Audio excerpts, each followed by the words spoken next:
If everyone could take their seats, please.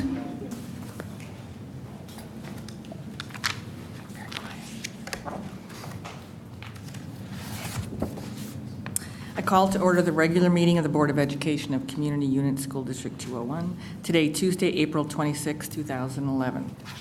Roll call, please. Ms. Casey? Here. Mr. Charleston? Here. Mrs. Charlton? Here. Mrs. Hancock? Here. Mrs. Lubeck? Here. Mr. Price? Here. Mrs. Thomas? Here. If we could stand for the Pledge of Allegiance, please. I pledge allegiance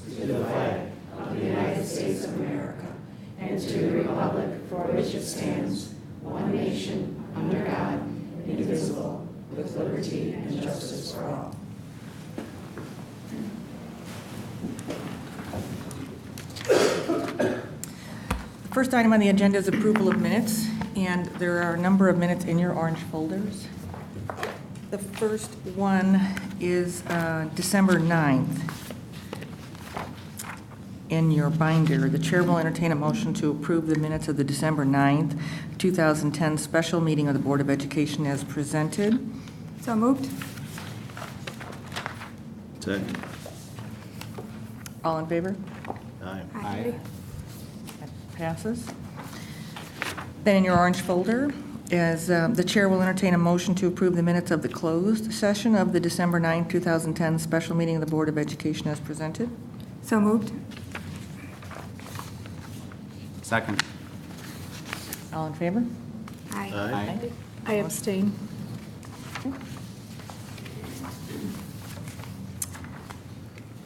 February 22nd, 2011. The chair will entertain a motion to approve the minutes of the closed session of the February 22nd, 2011 regular meeting of the Board of Education as presented. So moved. Second. If we could do it together. You Okay. decide, Judy. Pick one, Judy. All in favor? Aye. I abstain. The chair will entertain a motion to approve the minutes of the March 1st, 2011 special meeting of the Board of Education as presented. So moved. Second. All in favor? Aye.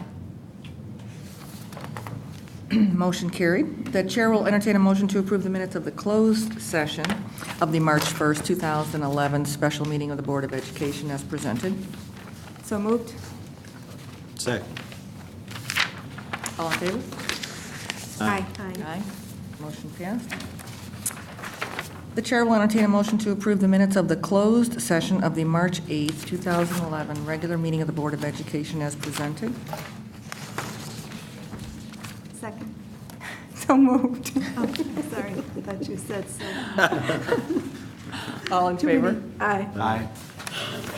Motion carried. The chair will entertain a motion to approve the minutes of the March 22nd, 2011 regular meeting of the Board of Education as presented. I have one, I think that's the one, yeah, correction. The original scoreboard motion, I believe, was made by, is that, oh, I'm sorry, page 4, Page 4 of where it says March. motion by Mrs. Lubeck. I think that was Kathy Casey's motion. Okay, anything else on that one? Okay, then, That's all. the chair has a motion out there. So moved? Second. All in favor? Aye. I abstain. Motion carried. The chair will entertain a motion to approve the minutes of the closed session of the March 22nd, 2011 regular meeting of the Board of Education as presented. So moved? Second. All in favor? Aye. I abstain. Motion carried. The chair will entertain a motion to approve the minutes of the April 12th, 2011 regular meeting of the Board of Education as presented. So moved. Second. All in favor? Aye. Motion carried. The chair will entertain a motion to approve the minutes of the closed session of the April 12th, 2011 regular meeting of the Board of Education as presented. So moved. Second. All in favor? Aye. Aye. Motion carried. Okay.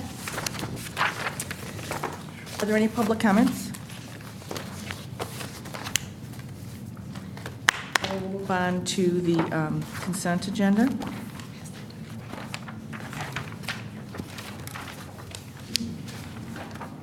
Did anyone have anything on the consent agenda? Yes, I'd like to have item number 2 pulled for a little bit of discussion, or at least some questions, and item number 3. Okay. Anything else? Okay, and what did you want to talk about? Did you want to do number 2? Item 2, it's about the non-certified staff non-renewal. Do we want to, is it It's specific? just a little bit of, Is it specific question about personnel? not about a person, no, about general. Well, actually, I would like item number 2 discussed in closed session, please. Okay. You want to discuss it in closed? Do you want to do that too, or did you have your questions that you wanted to do? I can do it here. Okay, go ahead. I guess I want clarification. The top list is based on IEP need, more or less? Correct. And is this ever based on class size? I know sometimes in the past, if we had over a certain number, we would have an aide. No, it's based upon, after the administrative team and the special ed staff reviewing needs for next year.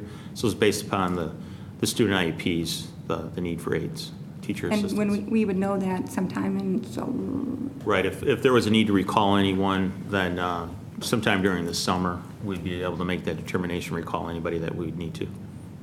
and that second part was about the food service.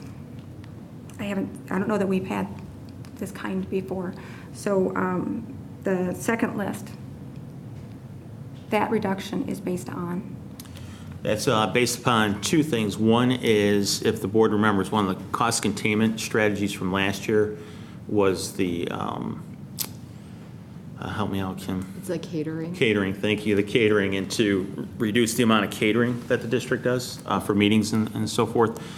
But at the same time, that was never considered in the staffing for food service personnel. And so because we're no longer doing the same level of catering, we don't require the same number of hours of our employees. And then Kim and Francesca also looked at the food service program and determined that there were some areas where we could reduce the number of hours but still maintain the same level of service. So those reductions are solely based upon the actual need for hours of employees to work. Okay, that was my That's why question. I'm wondering, we made those changes last year, and we didn't reduce the hours last year, so what's different this year? Well, I think that just those cuts weren't made, I think when they made the cuts for, and said, for the budget, catering, so there won't be meals, or not meals, but, food at different meetings throughout the district and stuff. They cut the meal portion, the food portion, but they didn't cut the staff that actually prepares those. So we have excess capacity in our staffing. I think, though, that we did cut staff. You cut the French fry person, I know that. But we've done an analysis, our lunches are down over 7,000 lunches less we've served this year. We also have our vending sales have decreased significantly this year. So we don't need the same amount of time to fill the vending machines and count money. By actually having students pay online, there's less money handling and data entry by our food service workers as well. Oh, I'd still like to discuss this in closed. Sure. Okay. And was that your? That was it for Those that were your concerns? Okay, and then we'll talk about yours. Okay, and then number 3, you wanted to? Correct.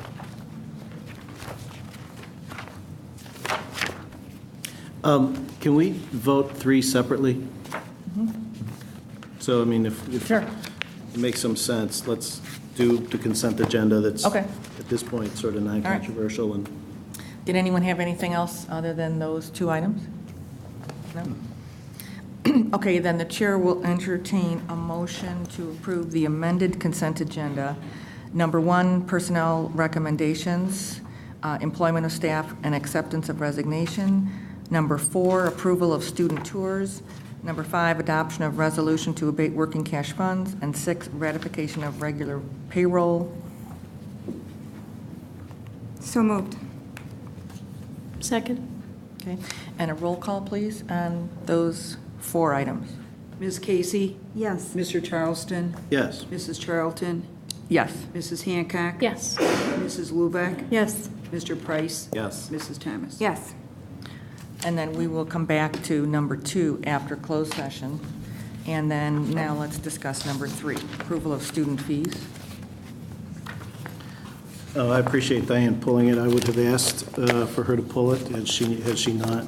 I have I'm going to highlight a portion of the memo because it not because it's wrong, but because it contextualizes the conversation that I want to have. Somewhere in the middle, the second paragraph, about halfway in light of the budget deficit for 2011-12 school year, it's necessary to charge a fee for participation. Fees also being recommended for elementary basketball program. The premise here is clearly about the deficit and about the operating deficit and ongoing deficit that the district is going to face next year. But there's a default sort of mentality that's going on here, which is we've not yet had a conversation about additional cost containment. We've not yet had conversations about larger revenue conversations, about whether or not the community is open to that. If so, to what extent and in what form? All we've done in this specific proposal in fees is raised fees. My concern, a handful of concerns. I'm concerned that we are creating in a district of 30%, call it a third. In a district of a third of its students and families are low income and qualify low income. I am concerned that as we, over the past 2 years, have continued to raise student fees and participation fees and registration fees and material fees and course fees and everything else, we may be creating a district of haves and have-nots. I am also concerned, I would hate to think that we are becoming a district of small schools and large opportunities with a parenthetical that says, for those families that can afford them. I am genuinely concerned about continuing to push fees without having a larger conversation about district economics and about engaging that conversation at both the board level and the community level before we simply default to the notion of pushing it onto our families and our children. I have no interest in pushing parents any further right now until we have some larger conversations. So simply for me, I'm in favor of keeping last year's fee schedule and having those conversations before we push further. I was feeling the exact same way when I was looking at this information. I mean, not that we can't use the revenue, obviously, but I feel after looking at the fee increases over the last several years, we've done some hefty increases, especially a few years back. When I looked at the percentages, like 29% increase in some areas, 33%, I know just last year or the year before it was 11% in some areas. I just don't know how much more our families can take, especially during these tough economic times. I know people are taking wage freezes, furlough. I don't know that they could keep taking fee increases right now. So I agree with Dan. I think that there needs to be some kind of dialogue with our families to find out where they're at, and how they feel about what they can really afford going forward. Maybe we need to take a break this year. increasing fees. And just kind of have that conversation with them. Well, I know, Kim, you had some comparisons to other districts, and I guess one of the questions that came up in my mind was, do we know if these other districts, who are, if, when you look across the columns here, our fee structure, although it looks like we have more fees, a number of them are quite small, and some of them aren't, might be rolled in to just the general fee with the other districts, but, the dollar amounts I don't see being way out of line with other districts. Do we know if any of these other districts are in structural deficits? I didn't do Don't that know. analysis. Because that is one thing that sets us apart from them. That's an important conversation. The structural deficit conversation is an important one. My notion that I'm advancing right now is one that says we have to talk about that before we simply default to the notion of pushing it onto the families of children. We're defaulting to that notion. And we already did that last year, and we're doing it further in looking at increases to these fees. We're defaulting to the notion that we're not going to have a bigger conversation, that we don't have the courage to look at other cuts, that we don't have the courage to ask other revenue questions, or that we're ruling them out of hand capriciously without even having the conversation, and we're just going to make parents, students, and families pay. We're a public school. We need to ask our community what kind of school. Look, we give great lip service to saying we want to give all of our children a high-quality educational experience. I am profoundly concerned that we're only going to give the children of families with means that experience. Well, I think I have to, I just want to make sure that from this board table, that when we're talking about fees and proposed fees, that nobody is asking to push anything on any families. I think By definition, that's what's happening. Okay, but I guess the question is, if I'm hearing you right, you're saying that we need to have that further conversation, and that further conversation is whether we go out for a referendum. Well, it's multi-layered. It's about revenue, which includes a referendum conversation. It's about the way we structure our staffing. And it's about the way we structure how we deliver, how we allocate resources to deliver curriculum. Right. And it's about all of those conversations. I just want to make sure from this table, it's not that I don't think anybody here wants to push anything on any families. I think we do have to have, obviously, we've got set up a number of many meetings going on in the next year or half or whatever to discuss all these issues. But I personally would take offense at the pushing on any families, because if this district decides to go out for a referendum, then we have in fact then asked everybody to pay something. So I think we need to be careful, because one of the things we heard, and it's not even really in here about that, but we heard throughout the forums that people are saying, don't make any cuts, ask for more, income. We heard that last year. Right. And we did that last year. Right. And I'll point out one specific area where truly a group of parents and students stepped up. Last, 09-10, there was $12,000 of student athletic participation fees.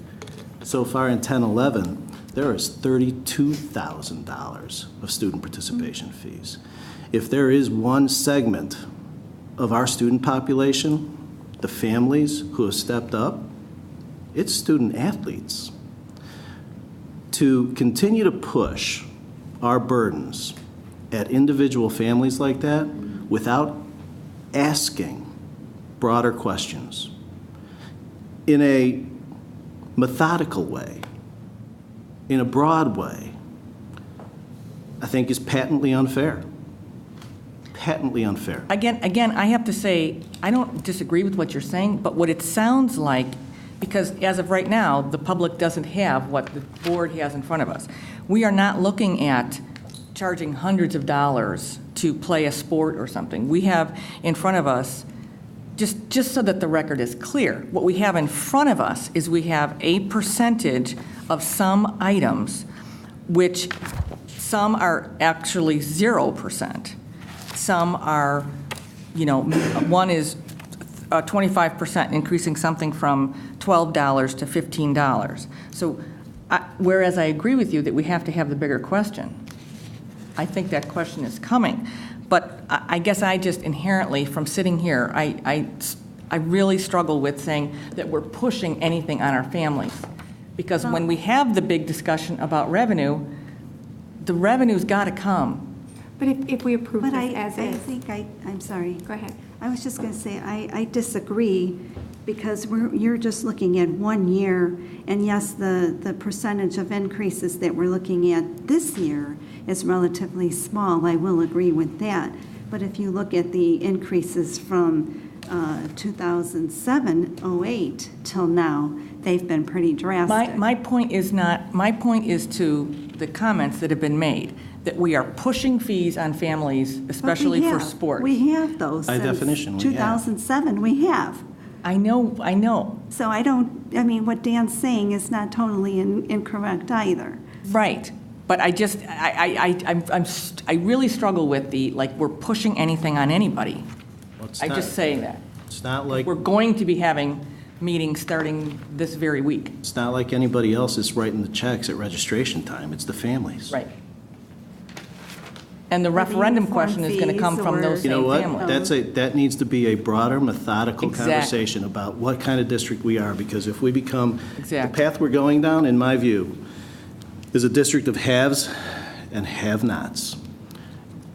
Small schools and large opportunities for those that can afford it.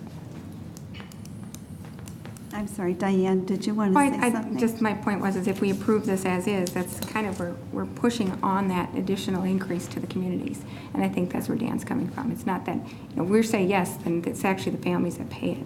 But part of the reason I'd asked for this to be pulled was, have we looked at the percentages, and I didn't have a chance to call you earlier, Kim, so I know I'm putting you on the spot.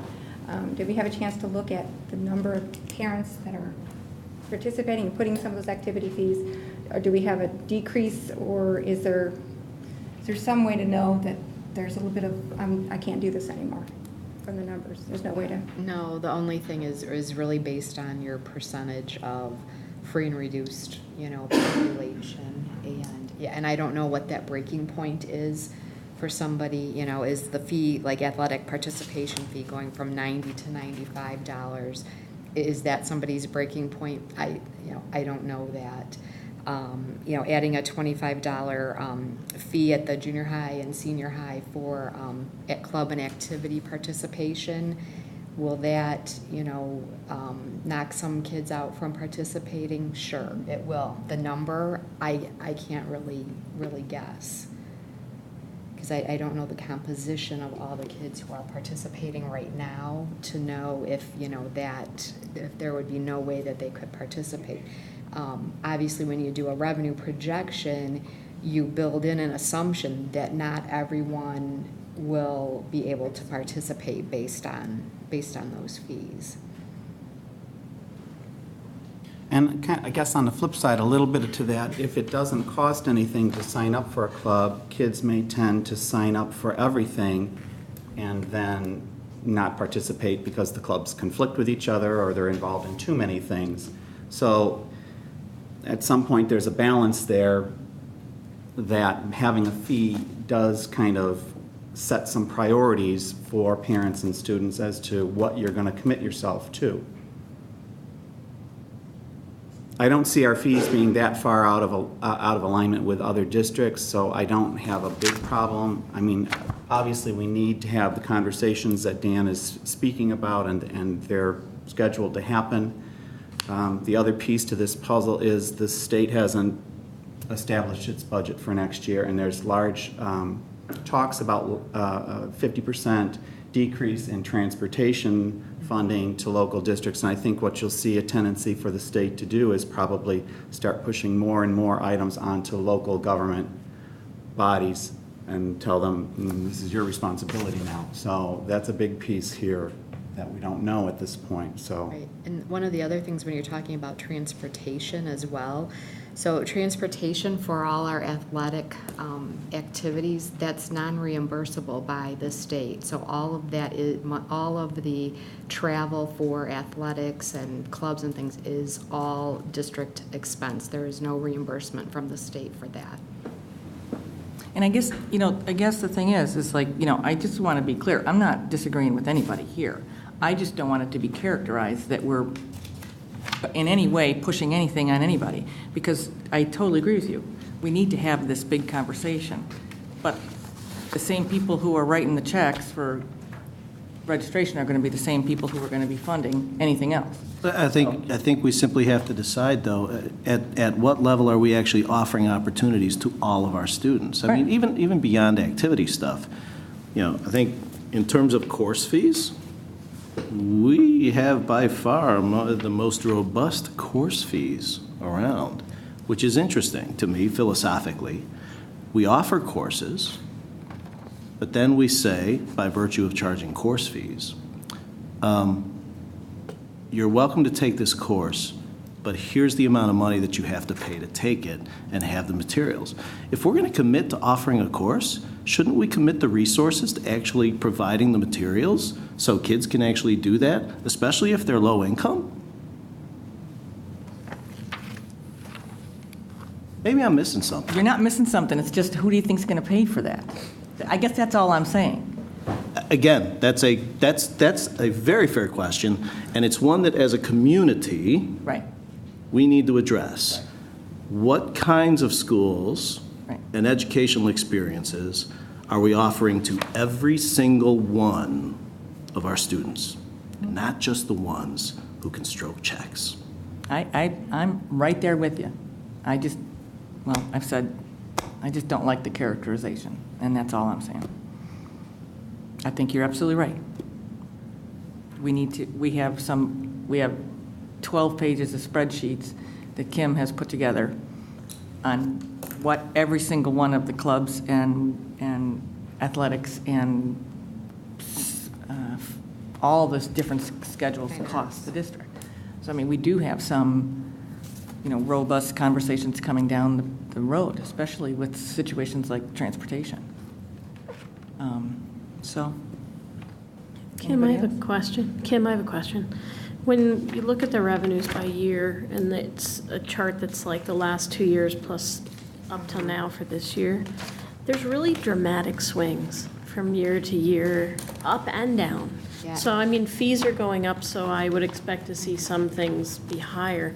But there are cases where the dollar amount collected one year to the next is 50% different. Yeah, and, I can't really talk to the history of it. Now, obviously, we changed the athletic participation. So students who are on fee waiver in the past no longer qualify for fee waiver for athletic participation and for the drama. And Not only that, we took the cap off. We took the Right, and cap yeah, off. and we took I mean, the and cap that off. alone was huge. Yep. And then some of the other things, again, some of it's just kind of enrollment-based numbers. And I know so I can't, not having been in the district, I can't really tell you why there were big fluctuations. Again, some things can be, enrollment-driven. And then all I know is, we're working very diligently to make sure we have, good controls on revenue collection. So I know that you've spent some time on the food service stuff recently, as we've all seen tonight. That's one of the places where the numbers are up and down and jumping by tens of thousands of dollars year over year. I mean, Yeah, and the again- food service people have been around a long time, or do you get any sense from them of? Well, one of the things, and we know that there's a larger free and reduced population. One of the things, enrollments have continued to decline over the last couple of years. But really by enough to, Yeah, there's I some really don't- sizable Yeah, swings I in don't know. these One of dollar the things for the food service, though, when you could do carbonated beverages in the lunch lines, when you had fried French fries and some of those things, revenues were much greater. And so as, all the healthy eating initiatives have come through and the mandates, that has reduced food service revenues for districts, statewide. So there's clearly that's some portion of it. Again, when you look at economics, can families afford to, have their child buy lunch, or do they start brown bagging it more? One of the things we want to look at too are just some of the things that we have initiatives for food service for next year, looking at some of the types of foods that we're serving and trying to do maybe some theme days and generate some excitement around our food service program. Again, our vending revenues are down. In fact, we're going to be getting rid of a couple vending machines because the cost of the rental is greater than the sales that we're generating from it. We can't continue to operate in that fashion. So we're really, I'm asking every department and everyone to take a good, strong look at what we're doing and why we're doing it, and not just do something because that's what we've always done. So, obviously, our, wages increase year after year, and if our revenue isn't keeping pace with that, if we haven't increased our lunch revenue by the same pace as our salaries, of course, you're going to start to see deficits. When we look at the food service program, and I haven't done an in-depth analysis, but it's a losing proposition every year.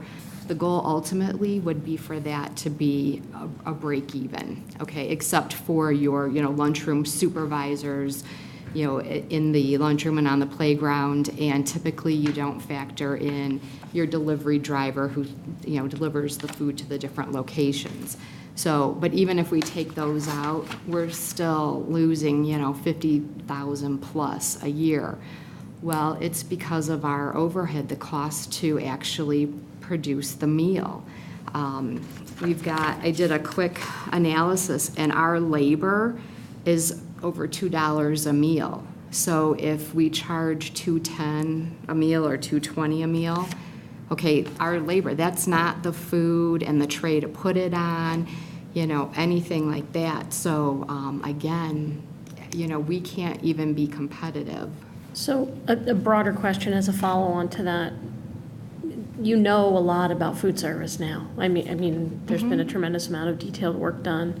We go to collect fees across the broad scope of what we offer. How comfortable are we that we know at the same level of detail what can drive cost or expense or places we can cut? I mean, it seems like an awful lot to know to be able to go after more fees from the families. Yeah, and I don't know what that level is, and I don't live in the community either, so I don't have that same sense and feel as if I lived in the community.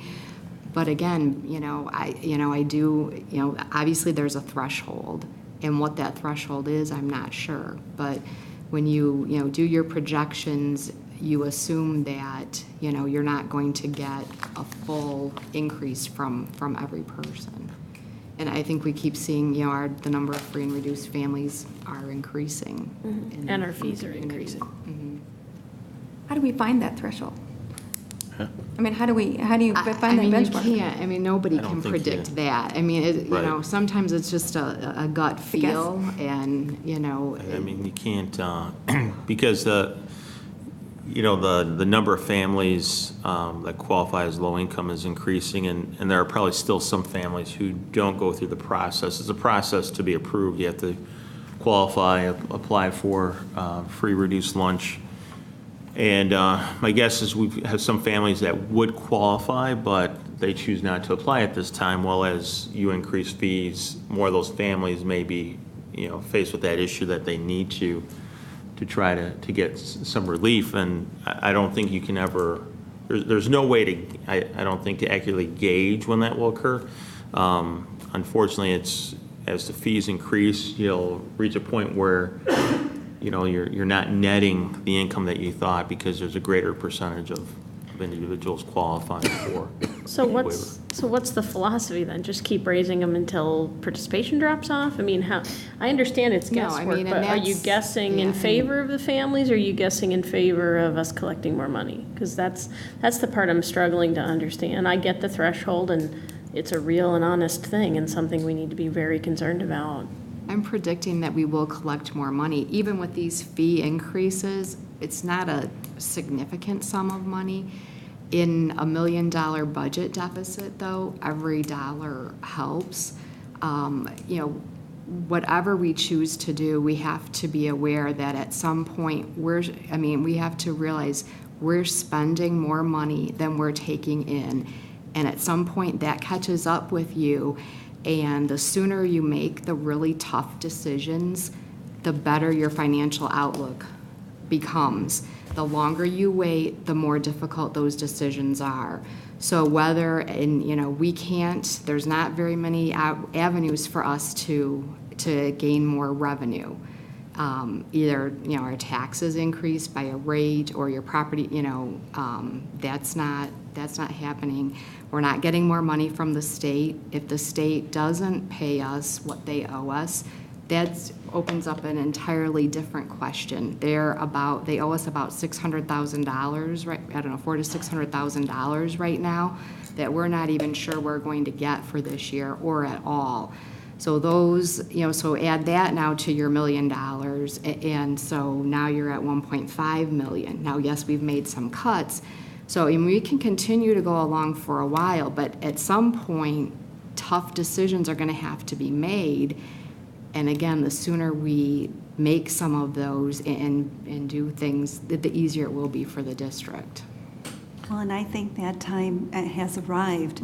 I mean, we've increased the fees now since 2007, 2008 school year, and we've done, all kinds of other things to try to put Band-Aids on the situation. I think we're to the point now where the tough conversations and the tough decisions are going to have to start being made. And like you said, Dan, I mean, seriously, this, school year, those committees are going to have to be formed, those, open forums or whatever you want to call them, they are going to have to start to be done this year for sure. And those conversations are going to have to really start fast tracking this year. Because this isn't just a bottom line conversation. This isn't just about bottom line revenue and bottom line expenses. This is about the allocation of revenue and who bears the burden of carrying the district's cost structure.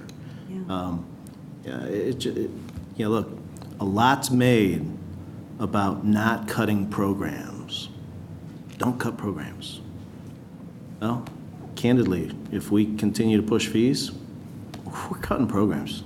I mean, you're going to Because have to people will start opt out. talking about the programs. You're going to have to start talking about class sizes. You're going to have to start talking about grade level centers. You're going to have to start talking about referendum, all those tough conversations. Well, that leads to another discussion that we start with these meetings Thursday night. So there's 3 different committees, and I know Kevin has already started sending out letters, and there's blogs going out, and there's articles so that they're looking for participation. But the first strategic planning starts Thursday night, so that is happening. I mean, the So I guess- community's going to have to get involved. Right. We need the community to get involved. Yeah. So I guess the overriding question, though, is cart before the horse or not. So do we go ahead and raise fees without having done all of that work? Or do we say we have a fee structure that's already gone up year over year for the last couple of years, now we're going to take this alternate, make this additional effort through these other means? We can also reduce fees in the future as well. It's not like they go up or we're setting them and they never can go anywhere else but up. As a practical matter, that never happens. And as a practical matter, that never happens. Just to get to brass tacks. I mean, that would be up to the board to decide. I think it could happen. I don't see any reason why it wouldn't happen if you were committed to As it. soon as there's extra money, there's so many competing interests for those extra monies that there is no way that fee schedules ever go backwards. So just to get to brass tacks on my position, my position is fairly simple. Let's leave our fee schedule alone. It is what it is right now, and I'm content to leave it at the 09-10 levels, which are still pretty inflated, in my view. I support that. You mean 10, 11? Yeah, I'm sorry. 10, Yeah. Can I ask a question, Kim? And of course, it's not on here because, you have no idea what that is. If we went with the proposed fees here, do we have any clues to what kind of money that would even bring us? We're estimating about $35,000. Can 35? you say it again, I'm sorry? 35,000. 35,000. So if we did every one of these, that would be, you think 35,000? From plus or minus a few hundred families.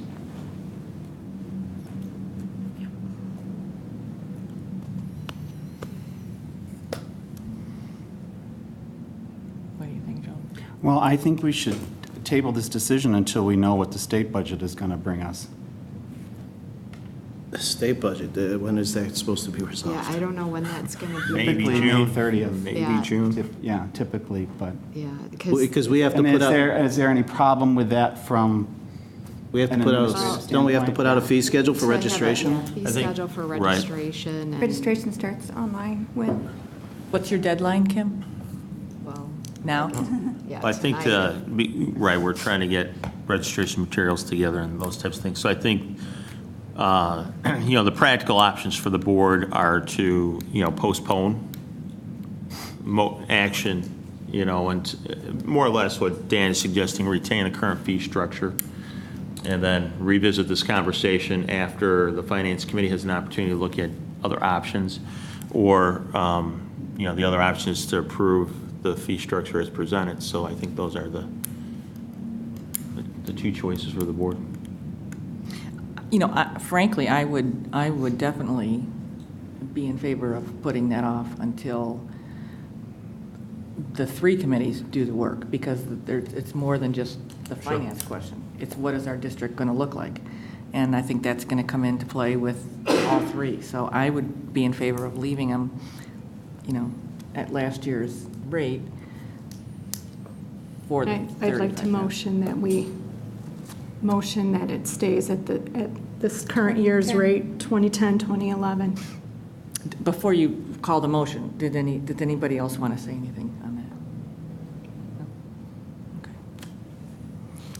So,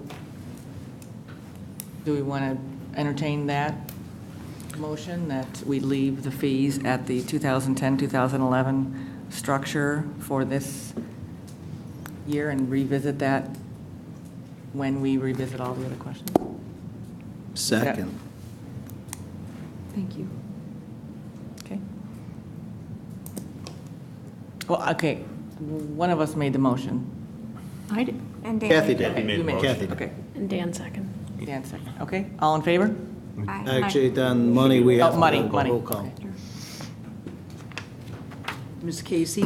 Yes. Mr. Charleston? Yes. Mrs. Charlton? Yes. Mrs. Hancock? Yes. Mrs. Lubeck? Yes. Mr. Price? no? Mrs. Thomas? Yes. Okay, then the fees at this point will stay the same as last year. And then I would like to I don't know how the fee schedule got put on the consent agenda, but I would like to say, as you guys move forward, that always needs, I believe, should be a separate item, especially when you're talking about increasing fees. I don't think that has any place on the consent agenda. And then we'll come back to number 2 after closed session then. Okay, the next item, Creative Partners Team Presentation.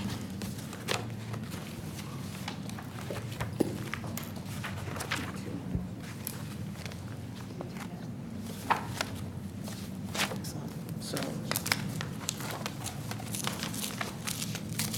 So, good evening, ladies and gentlemen of the board. My name is Ryan Goebel, and I'm an educational consultant. I specialize in teaching, learning, and curriculum. And I'm an adjunct professor at Roosevelt University, Aurora University, and Benedictine University in their education departments. Before I speak tonight, I would like to tell you that this meeting has not been crashed by Smurfs. People here in blue shirts are here because they're members of your Creative Partners team. The people in blue shirts behind me are all representatives from all the schools in the district, and I work with them as a facilitator around our professional development sequence for this year. So the work that you're going to see while I'm speaking for the sake of simplicity is really representative of all the very talented, gifted, and committed people behind me. And I should just let you know I don't like speaking into microphones, so if I move away, you just go like this, because I'm a move around kind of person. At any rate, so tonight I want to tell you about an exciting journey that we had throughout the district this year around teacher training, teacher development, and teachers really kind of exploring their instruction as a team. And this was called the differentiated learning experience. So we talk about student learning experiences. This was a teacher learning experience really designed to enhance what goes on in the classrooms in the district. To be clear, the people behind us, we call them the CPT, which is the Creative Partners team. It's significantly named this. It's not a leadership squad. It's not the people that tell all the other people in the buildings what to do. We're creative partners, okay? We work together, we work with people in the buildings, and we work with administration in the buildings to service student and teacher learning needs, okay? So what was the differentiated learning experience? Well, you see a little connect the dots thing up there, and it's for so you can say it, Flower. a flower, yes. So the idea is that symbolically, we wanted to take all this exciting stuff going on in the district, connect the dots in buildings that are usually not really collaborating together in the academic sense, so that beautiful, excellent children, flowers, and ideas could grow. So what was it? The idea was this year, and actually this was Mr. Fiala's kind of idea. You know, normally how professional development happens in schools, I know you have varying levels of familiarity with how that works, but you know, consultants or professionals come in, they drop in, they say, today we're going to tell you how to do X, and then they vanish. Okay, it's kind of a parachute-in professional development model. And what Mr. Fiala had said, I believe, I hope I'm saying this correctly, was, you know, hey, our teachers would really like to do something sustained and meaningful over the course of the year. And that's where I was brought in. And this year, the idea was that we would focus on differentiation, which I'm going to explain in a little bit. Why did we do this? Because my role was actually to, again, kind of be the coach for this thing and to tap into the existing resources in the district and the existing expertise, you know, buttressed with what I know about this stuff. Who did it? Everybody in the district did it, okay? K-12. Everybody was involved in this initiative, and we're going to tell you about the how, and we're going to tell you about the what next as we go forward. So, this cartoon is one of my personal favorites. It says, slow down, Jeb, you're getting ahead of yourself. I think this is how educational initiatives often take place in schools. For example, as you may know, next year is a dramatic shift. Common Core standards, boom, now go teach. Okay, that is like that. Okay, it's getting ahead of ourselves. You can't just go and teach them. You have to explore them. You have to work with them. You have to do some professional development with your teachers in order so that they can meet these needs that are very, very different from what the Illinois standards required of teachers and of students. So what we tried to do is really build a foundation that we could develop teacher practice around. So what is differentiation? It's one of those fancy edu words, but it's really not that fancy. The idea is, if you look at our t-shirts, that every single learner is different. Right, I figure I got them all there, I should use them, right? So every single learner is different. And the idea is that every student has different needs in order to meet academic goals. Okay, so when you're dealing with differentiation, you're talking about differentiating content. So one student may have different interests than another. You're talking about differentiating around process. One student may do something with technology, where one student may do something with writing, where one student may do something with music. Okay, you're talking about differentiating around product, and you're talking about differentiating around culture, okay? And you're looking at student readiness, student interests, and student learning profiles, all right? And this is a very complicated thing to do. It's like going from an equation where you have x plus y equals z to suddenly having to teach x plus y plus q plus r divided by 1 plus 12. It's infinitely more complicated to meet the needs of all your learners at any given point in time. So it's not that teachers don't know how to do it, but it's something that they certainly need help to do, because when you start demanding differentiation, it takes a lot more collaboration and a lot more planning time than, just kind of traditional sage on the stage delivery to students. However, the dividends for student learning are really exciting and have tremendous benefits and ripple effects across buildings, as we'll talk about a little bit later. So that's what differentiation is. And what we wanted to do, as I said earlier, when you looked at our little flower, was we really wanted to take advantage of the unit district. You guys have a very unique district here where you have this wonderful size where everybody can collaborate together. And in any district, you have an incredibly rich amount of in-house resources. Okay, you don't necessarily need to bring in armies of experts if you can kind of tap what's in your district and allow that to grow, bloom, and blossom. So we believed that the teachers in the district have a lot to share, and they have a lot of strengths to tell each other. We also believed, as we went into this, that a kindergarten teacher has a lot to teach a 12th grade AP history teacher. Now, this may sound counterintuitive at first, however, it is not, and I'll address that a little bit more later. So, what was this DLE process? Remember, the DLE is the differentiated learning experience. Okay, so I got to use the mic. So the idea was that we scaffolded the entire year building toward the February 25th Institute Day. Okay, so there were kind of benchmarks. I came in and did some activities with teachers, showed some models, got teachers to start collaborating and talking to each other and brainstorming. Then I was, as the creative partners would say, hey Ryan, come to our building. Our English department really wants help making kind of a multimedia curriculum so that they're not just using books, they're using multiple texts. So I would come in and work on that. Every school would have different needs, and I would help the creative partner team facilitate organic learning within buildings.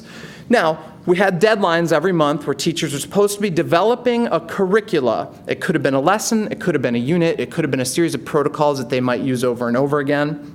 It could be an assessment, a big project. So what we did was we had these deadlines every month, they're benchmarks, and I was in for some SIP days as well. And then on February 25th, all the teachers in the district came together at the high school with a couple pieces of paper or monster packets. In some cases, you had a middle school teacher who was awesome. He came in, it was like being at the science fair. He had the backboard. I'm not even kidding, he had a generator so that he could make sure all his stuff was powered. Of course, he was a science teacher. It was awesome. So all these teachers kind of brought in their work and shared it with these mixed groups of teachers. What you see there, that photo, is actually members of the creative partner team, and they were modeling for the entire district what the protocol was for critiquing projects. So we, as you know, because you have a lot of strict protocols here you go through in a board meeting, you can't just have a teacher sit at a table and say, here's my work, everybody, give me some thoughts and ideas. It would be a mess. Okay, so we had a very structured protocol. You have 2 minutes to pitch what your unit was. Then the teachers gathered at your table had 2 minutes to ask clarifying questions. What students are you working with? What are your teaching objectives? Then there was a reading period where every teacher at the table had 10 or 15 minutes.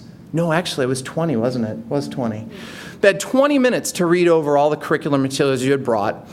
And then there was a 15-minute feedback session at the end. And for half of that time, for 7 minutes, the presenter had to not speak. Of course, the idea was that the presenter not speaking forced them to listen, right? I should have cue cards. Yes, it forced the presenter to listen, and then they got feedback from everybody that was gathered around them. And, at first, people were a little tenuous about this. As you can see, before, there was some anxiety. There was some uncertainty because this is a new process and procedure. And what do you mean I have to hang out with I'm a high school teacher. Why are you putting me with a kindergarten teacher? Lots of anxiety, which is normal, right? This is the human response to change. At the end, we found that everybody put their hands together and let's see. Oh, yeah, the says collaboration is everything. So suddenly people got to realize, wow, it's really fun to work together, and it actually makes my job more rewarding, more interesting, and way more engaging for students when it's done well. So the actual day, as you can see, I love the titles on there. We had collegial collaboration, which was a big deal, right? Because as you know, to have professional dialogue with strangers can be challenging. And everybody was exceptional, gave really thoughtful feedback, and was really excited. And we put on there everybody wins, and there was some debate. We probably needed an explanation point. But who do I mean by everybody? Well, the district, the students, the teachers, your at-risk students, your gifted students, your mainstream students, people that are working with RTI, which is a response to intervention, okay, because differentiation is about servicing different needs for different students. So it was really, what we tried to do very consciously as a Creative Partners team is look at what the needs were of the students, what the needs were of the district, and what the needs were of the building, and this whole program modeled what we want people to do with students. That is to say, you don't go into a classroom and say, everybody needs to learn American history today this way. You go into the classroom and you assess where your students are at, what their needs are, what their interests are, what their readiness is, and then you develop a curricula. Okay, so in many ways, as you were talking about earlier, sometimes with teaching we put the cart before the horse, but we wanted the horse to drive the cart. Fascinatingly, if you look at this Wordle, if you're not familiar with this program, what it does is when you put a text in, the words that occur most often are largest. So what we did was we took a bunch of the feedback from teachers after this big day when everybody did 4 rounds of sharing. And it's very fascinating to see what words were kind of coming up repeatedly. So as you can see, people were very excited about getting feedback, okay, especially from peers. They got a lot of ideas. It was focused on teachers. It wasn't focused on experts, okay? They developed projects. They did things that were different. And 2 words on here are really fascinating. You'll see the word levels and grade are both very loud. And I didn't notice this until I was making this last week. But consistently, people said in the feedback forms, I really liked working across grade levels. Which was shocking in some ways because there was a lot of anxiety, not just working across grade levels, right? But, oh my gosh, what does an English teacher have to tell a science teacher? Have you ever looked at a science textbook? The vocabulary in there is epic, okay? So they have a lot to gain from collaborating and working across disciplines and working with each other. The feedback was overwhelmingly positive.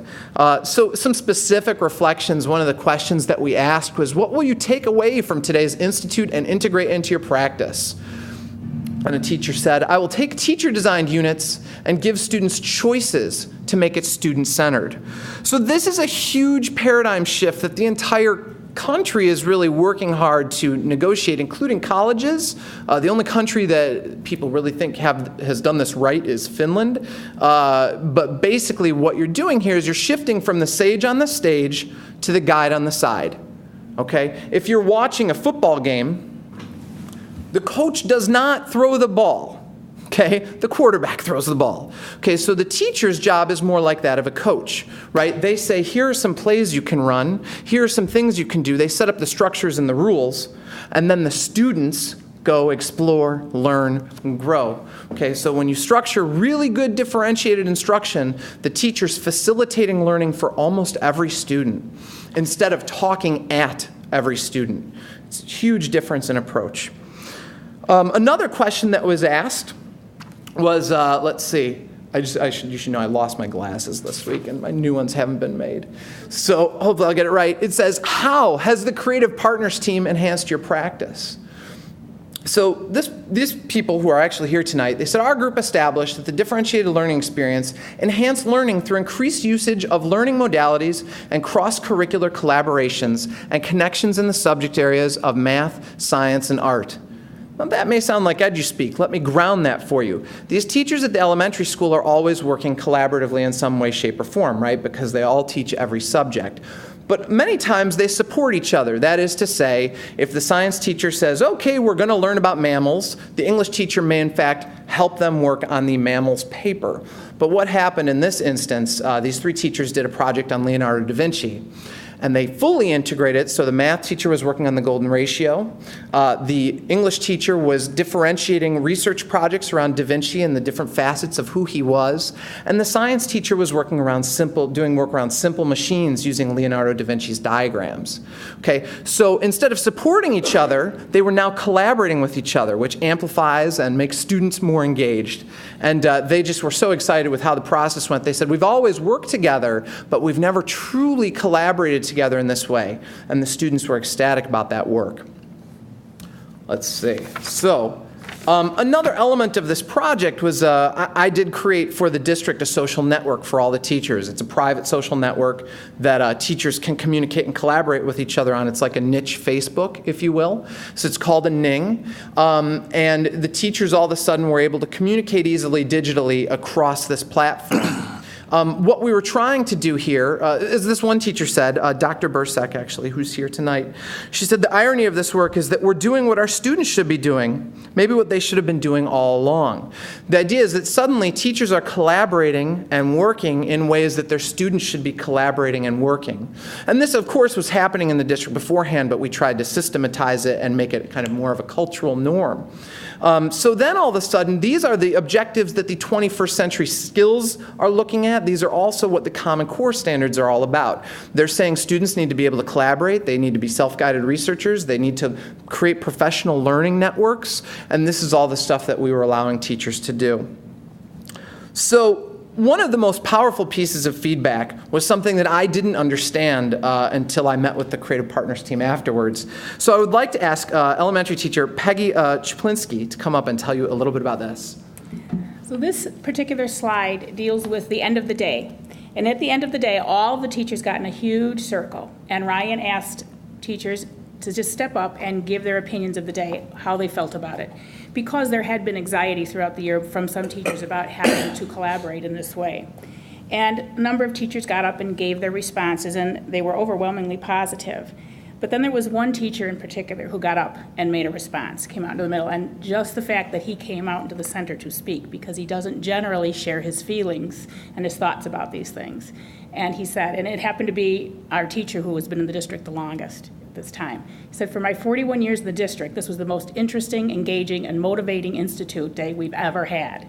I really got something useful out of it. And he made a number of comments. He continued to comment about how helpful it was. And unfortunately, he's retiring next year. And so after 41 years of teaching, he finally feels like he had a very useful institute day. And so I just wanted to say that his comments were so heartfelt and so sincere, and it was kind of surprising to have him even get up and speak at all, that it was very moving, and some of us were in tears from his comments, because it made us feel very good that the work we had been doing and collaborating on from the beginning of the year really was worthwhile.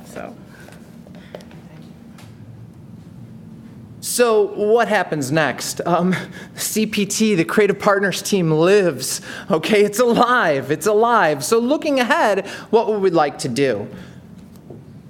We'd like to evolve it into the kind of a next level of professional development. Most schools in the state and actually across the country are creating professional learning communities.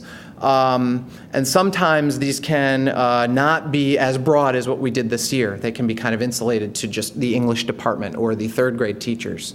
And the Creative Partners team, as you can see, takes a real global approach to improving teaching and learning in the district. So what we'd like to do is take some of the ideas that are going on throughout the country in terms of professional learning networks and merge them with this incredible Creative Partners team and the leadership here to explore these same issues in the next school year. What I want you to know, though, is a few things before I leave. Just one, that again, this slideshow was actually created on Google Docs. So I didn't create this. Everybody took a slide and they all did it virtually, and then we brought it here together tonight. And Michelle Therese, standing there to my right, she's the tech specialist at the high school, was kind of the gatekeeper for this whole thing. So she put this together along with all the very, very talented and gifted teachers in this room. And I cannot say, I've worked in a lot of school districts, some poor, some wealthy, and I have had an exceptional time working with your faculty. I've found the Creative Partners on this team. Why am I getting emotional? It's your fault, Peggy. they've just been an exceptional group of professionals. They've been fun, they've been dedicated, they've been excited about student learning, and they've been excited about kind of making differences in their own practices and sharing their knowledge and expertise. And it's been an extremely fun year, and it's all because of the collective intelligence of the people behind me. So I know it's not a board meeting thing to do probably, although I hear you got a scoreboard coming in, which is pretty cool. But if you could give them a round of applause, my Smurfs in the background here, that would be awesome.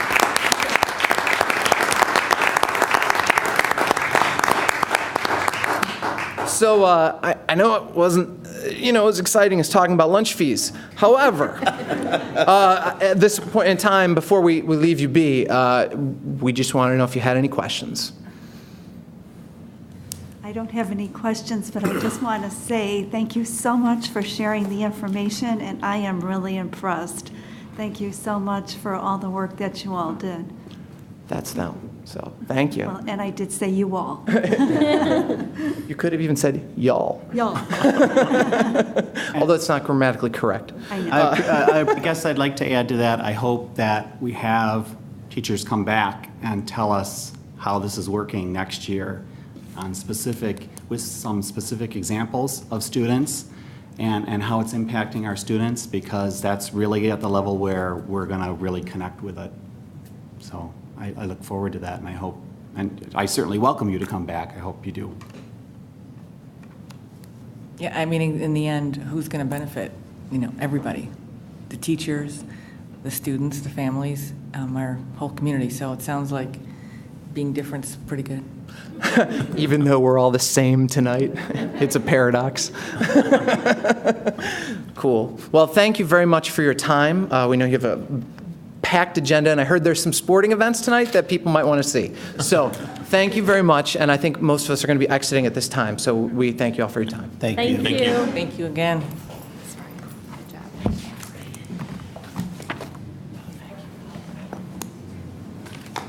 Awesome. That's good.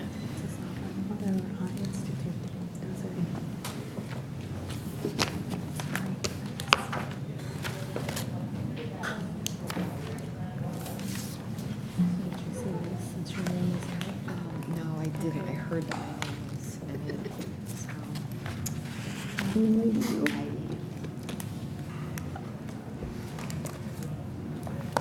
So the next item on the agenda is technology. Right. And in your board book, you have a technology update from Nancy Pataglia, and just highlight a couple of things, and Nancy's here to answer any of your questions. One of our goals is we want to move to online registration, which again, long-term will be a cost savings measure for us. We realize it's going to be a transition, and so this year we're looking to get some of the forms completed by parents online so that, number one, we're hoping to reduce the number of hours that we have for the actual registration days, and then also shorten the lines for parents as well. One of the things we need to do is an upgrade of our phone system because of our equipment outliving its life expectancy.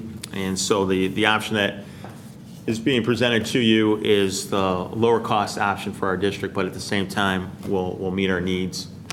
And it in no way will reduce any of the current service that we have for our buildings.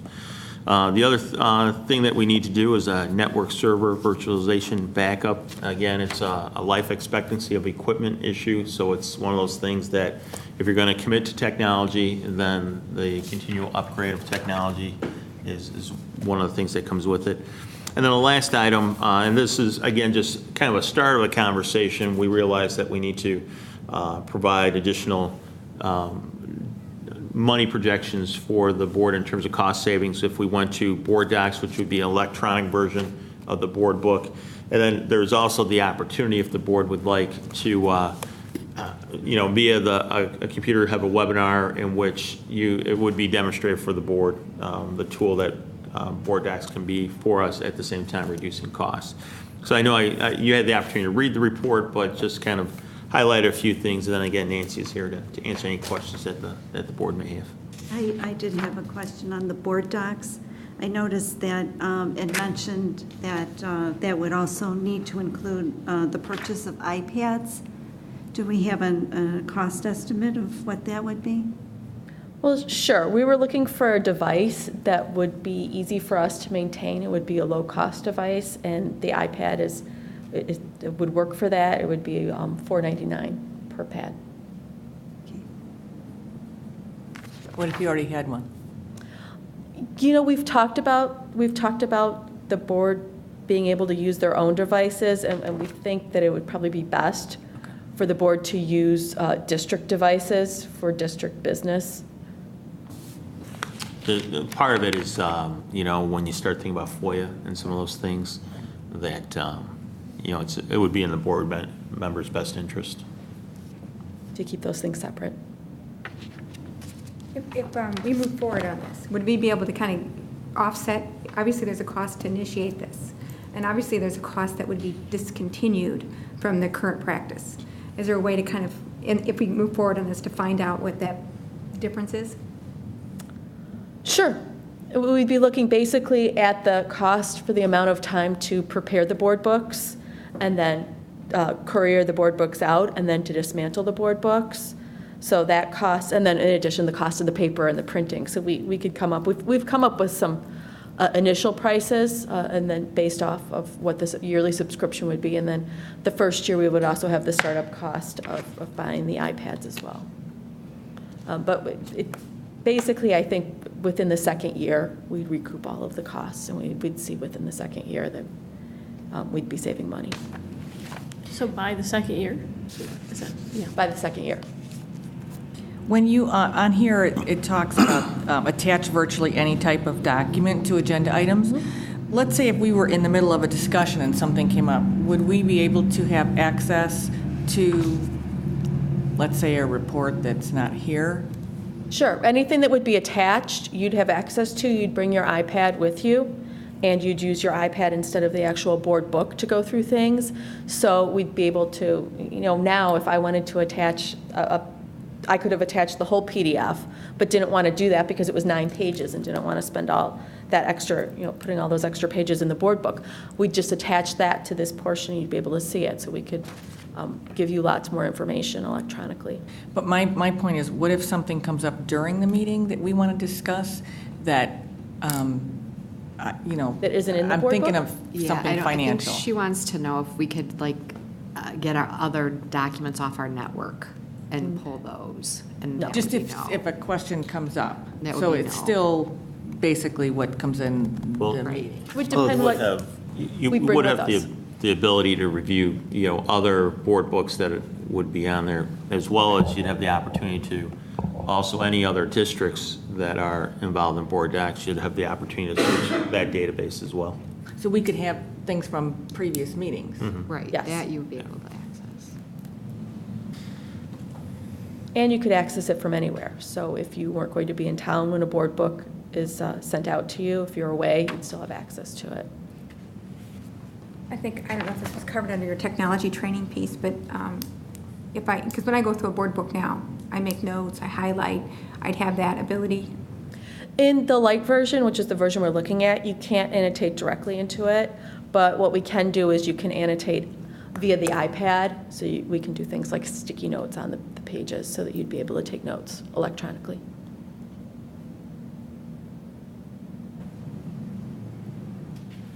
So I think we just want to, I would just like to know at some point what exactly the cost is and how it breaks down. Sure. So I from can, our I can initial go forward investment. with a more detailed breakdown of costs for you. And I definitely would be interested in some kind of you said something like a webinar to see. Right, they would if be that's- willing to do a demonstration for the board.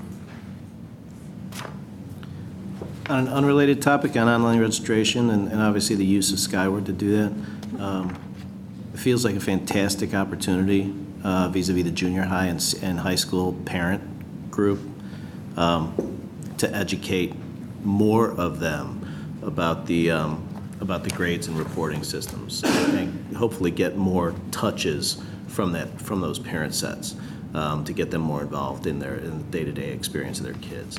So I hope that becomes a part of the conversation in addition to the online registration, especially at those two buildings. Certainly. So are you looking for us for something out of this tonight? Well, if the if the board would like additional information on the board docs, then we can set up that opportunity for, a presentation for the board to review, and then we'll go forward and develop those cost estimate and hopefully be able to demonstrate the savings to the district. Yes. Worth exploring, yes. Sure. Sounds good. And on the other stuff? Then on the other items, again, just consensus. I mean, I don't know necessarily. Is this stuff that's going to get budgeted for next year? Yes. Is that what this? Yes. Okay, so that's fine. Yeah. Yeah, it's stuff that we're gonna make it work. It's stuff that we need, because if these things fail, they directly impact our ability to operate. Absolutely. And we'll have many, many unhappy customers in our district. So we really need to make sure that we take care of, the server and those types of things to back up all of our information, because I'd hate to lose all those reports that I put together for this board meeting. And then obviously if we don't have phone systems, that would be a problem as well, so. Well, I think that, like what you said, if you're going to technology, you absolutely have to have that backup capacity, so. And Nancy, I noticed that you will be overseeing the phone system from here moving forward. So I just want to, I don't think I've had this conversation with you, but something that is a concern of mine is when you receive a phone call from District 201, depending on what building it's coming from, it comes from one general phone number. And so if you aren't home and can't take the call, or the person doesn't leave a message, you don't know who called you. And it would be nice to know what phone that came from, what extension. Right. If that's possible. Because we're going with the less costly alternative, which is just to upgrade our current system, I'm not sure if that's a feature that's available with it, but I Okay. can check Would into you, that would for you be you. able to at least say what building it came from? Well, we do, but there's many phones in all the buildings. Well, and I so don't always just- get that, though. It doesn't always tell me what building it came from. Oh, I see. It sometimes just will says call back the number, and I 201. get a different building, especially after hours. I get a different building than initiated from. That has to do with the fact that we have a ISDN line. We have one central line, and we use our data network to push those phone lines out, and that's part of the reason that you get that one number. I'll check into the upgrade and see if that's a feature that's available with it. Thank you. All right, thanks, Nancy. Thank you. Thank you. Superintendent's report? Just briefly, there was a WTA meeting, and per the contract, periodically, it's representatives of the WTA, a board representative, and myself, and Ray Charlton was there at the meeting. And just the couple of things that were discussed, the WTA is conducting a survey of the buildings. I did have the opportunity to review the questions. They're going to conduct that survey. My guess is within the next week or so, and then we'll take a look at what the survey tells us and what the results are. We discussed the extra duty postings, which contractually there's a date we have to post by, and tomorrow at our admin meeting we're going to review that with the administrator so that we can get those extra duties posted for the buildings. The high school is considered an advisory period, and so there was some discussion as to what that will look like. And I know over the next couple of days, the high school is working with the department coordinators to flesh that out a little bit, and they're borrowing one of the concepts from the Noble Network in terms of the advisory. And then finally, we did get the cleaned up version of the contract from Terry Hodges' office, and so Grant right now has that as well. He's reviewing it. It's agreed that we're not going to print copies of the contract, but rather have it posted on the website. And then individuals, if they need to have the hard copy, they'll have that opportunity. But rather than printing several hard copies, we're going to have it delivered electronically. Again, just reminders, strategic planning is Thursday night, 7 o'clock in the Manning Community Room. And hopefully, as the conversation we had this evening about the fees, hopefully that does motivate people to attend that meeting and get involved in that process. Facility planning is May 4th, 7 o'clock p.m. as well in the Manning Community Room. And we're going to talk a little bit about the previous study, also Steve Catchman's proposal, and then talk about expectations for that group. And then the last item, this is the scoreboard. We had a discussion at our last board meeting. We agreed to continue that discussion after Shannon had an opportunity to do a little bit more fact-finding. I think we have a couple of our athletic boosters representatives here as well, if they would like to participate. But basically, the conversation was regarding whether or not, after a period of, and the length of time I had included was 6 months, if the additional $10,000 in fundraising was not successful, if whether or not we would like to revisit that and possibly make up any difference that fundraising came short. So with that, I'll open up to the board for discussion. I'd love to hear where do we stand on fundraising or the conversations that are going on right now.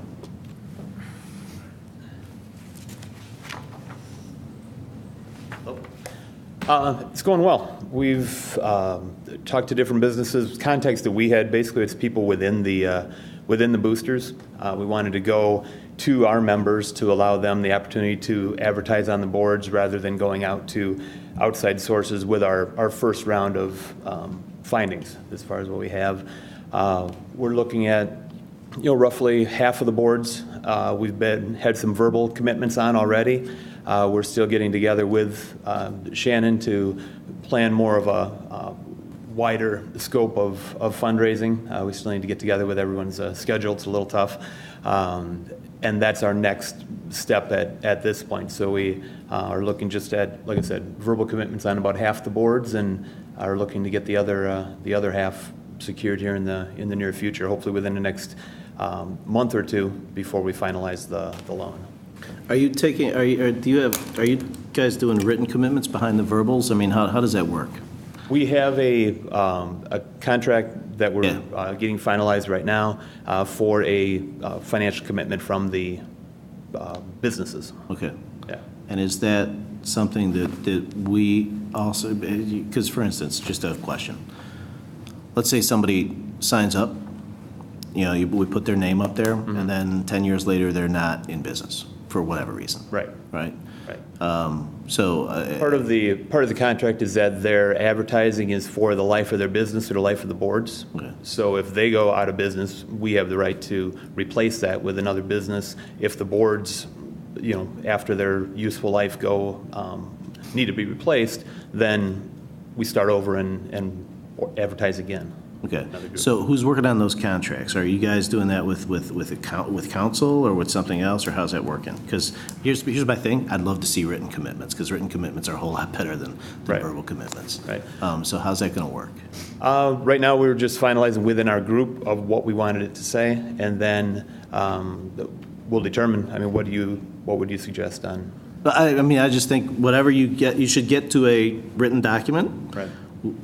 I'll suggest that we should run it through the business office, just to make sure that if there's anything that the district needs to opine on, about just how that impacts the district going forward, and then get written commitments, because we'd love to resolve those questions for everybody. Would just love to resolve that, because there's so much certainty around, much more certainty around written commitments than there are verbal. Right. Right, and it was not our intention to ever move forward just on a verbal commitment and a handshake at this point, so. Good. And I suppose it goes without saying that any of the commitments that you get are, will be run through superintendent's office and business office, so that it's. Right, we're working together with Kim and with everyone to make sure that, obviously, it's appropriate. We have everything in the signage that's the specs for signage, what they want to put on the board, and everything that everything's approved by everyone before we move forward. So. Great. Did you have other questions? Because some of the things you were asking last time I could not answer. So Right. Well, Courtney I could. just I basically still want to put before the board, and then that might generate other questions. What I would like to achieve is that. If for some reason, the district is not able to accomplish getting 10,000 in sponsorships, that we would commit to funding that gap so that the boosters do not have to worry about coming up with that additional 10,000. That's one. And then the second thing that Shannon kind of spoke to at the last meeting is that at the end of the summer, when the capital projects are completed, you had brought up about revisiting this. Even if the 10,000 in sponsorships is fully funded, revisiting and looking to see if there's any money left over from the capital projects funds to see if we could go back and help the boosters with paying back some of their loan. So those are the two things that I would like to talk about this evening. And I don't know if that generates any other questions that we need to ask, but those are the things that I would like to discuss and perhaps vote on tonight. Well, we can't vote on anything tonight. This is only a discussion.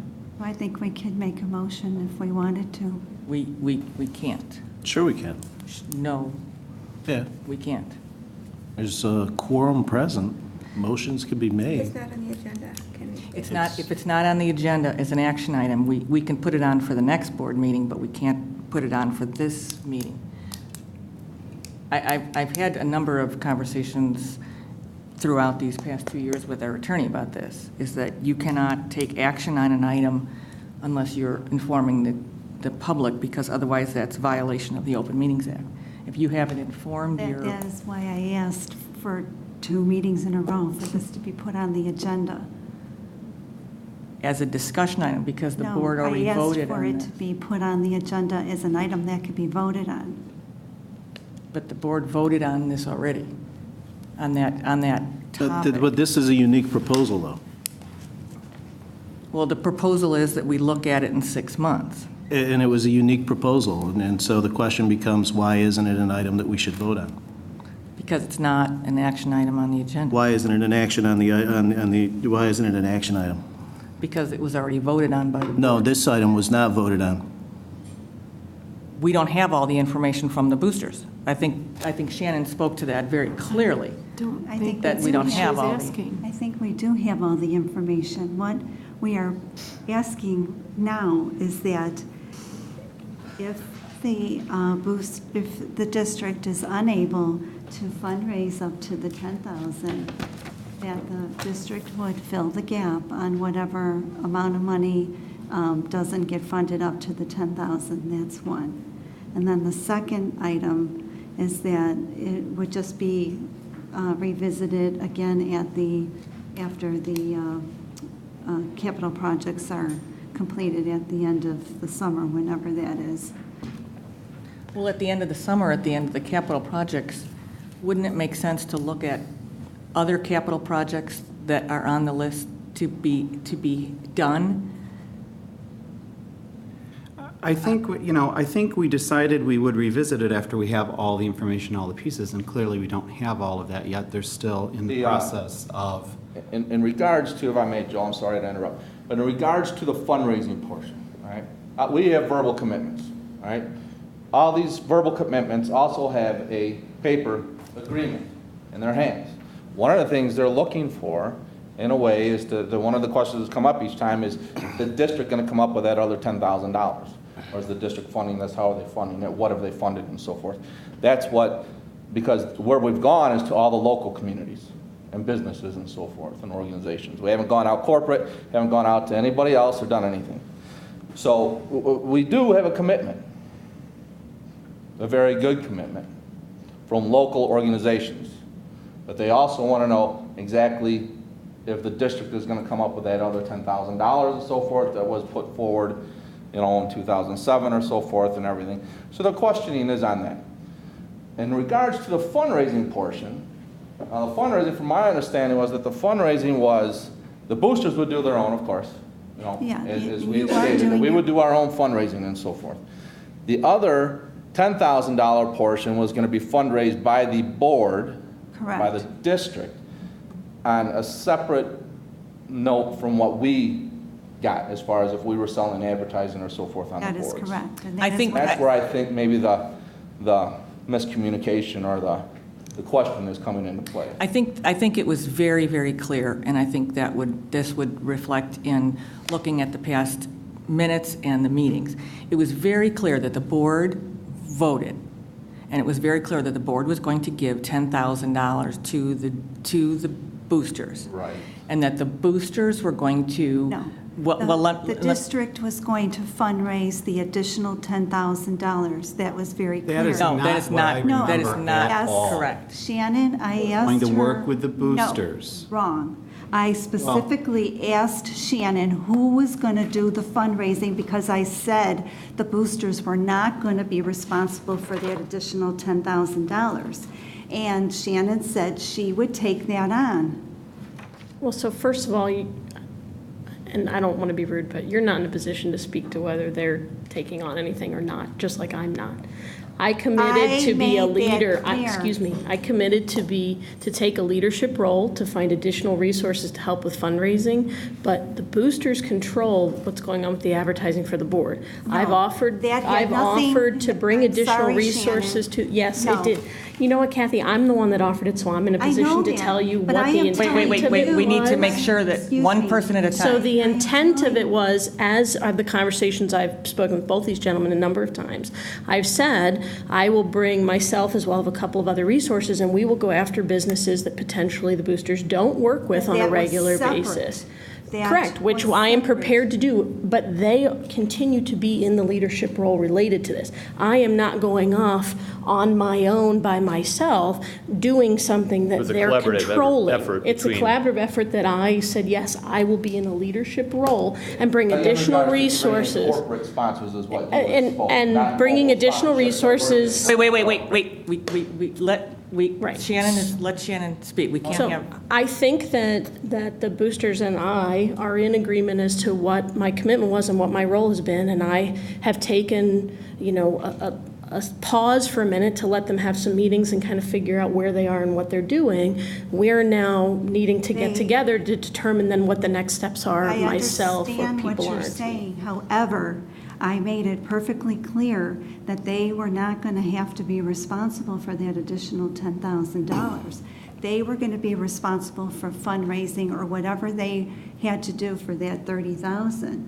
When I spoke, I said that we agreed to give them the $10,000, but that additional $10,000 that we were going to, the district was going to fundraise for that $10,000 and that they should not have to worry about that additional $10,000.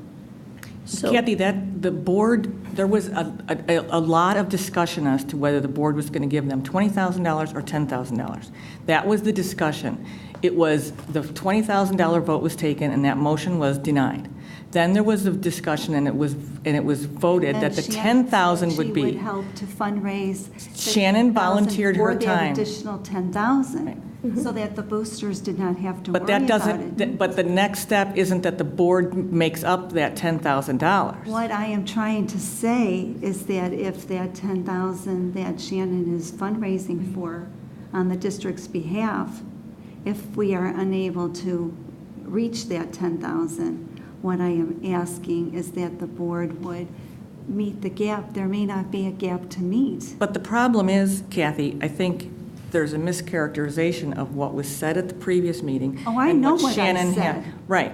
And it is correct what you're saying, but the vote at the board table was that the district would give $10,000.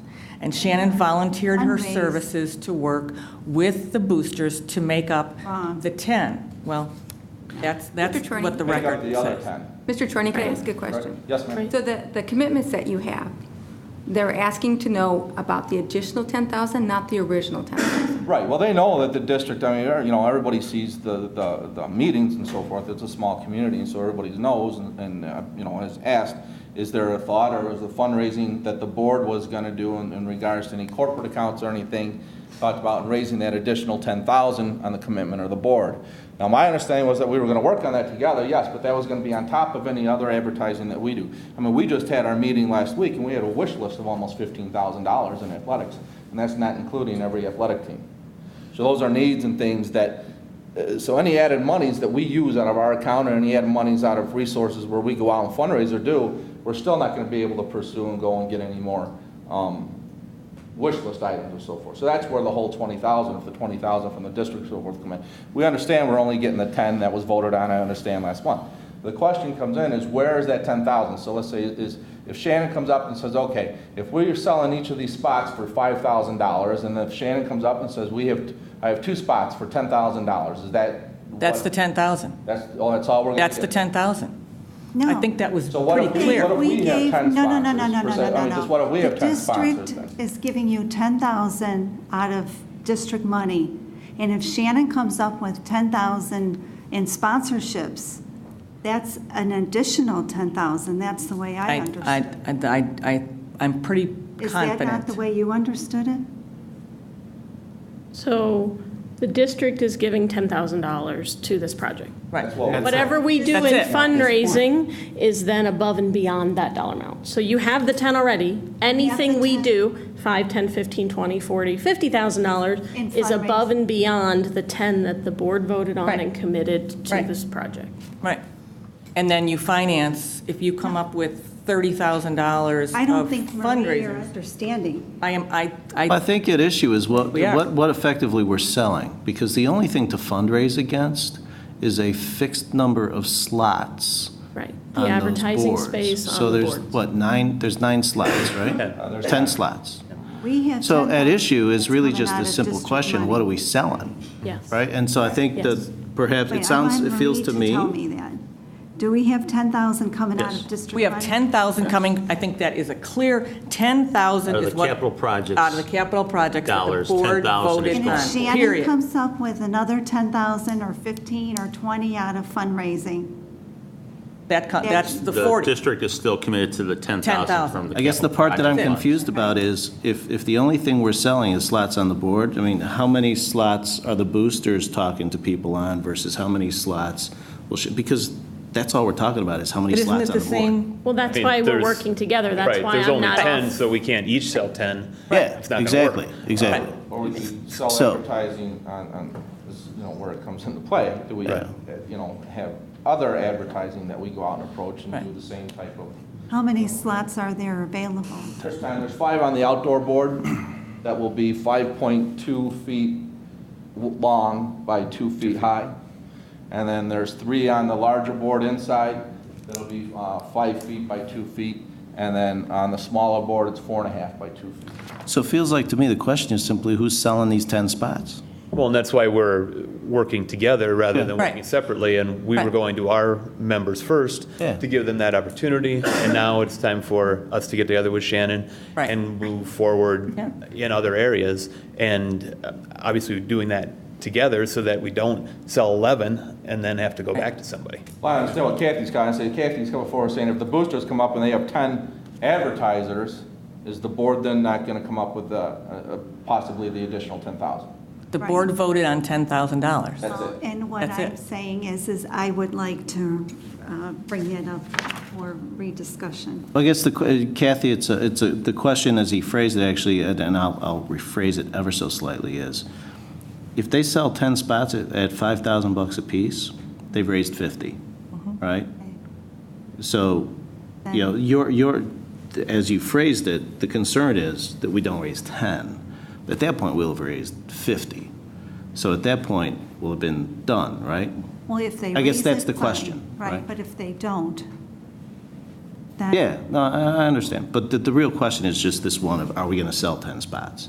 And, I think it sounds like, that everyone's working together. A friend of mine used to say that we violently agree.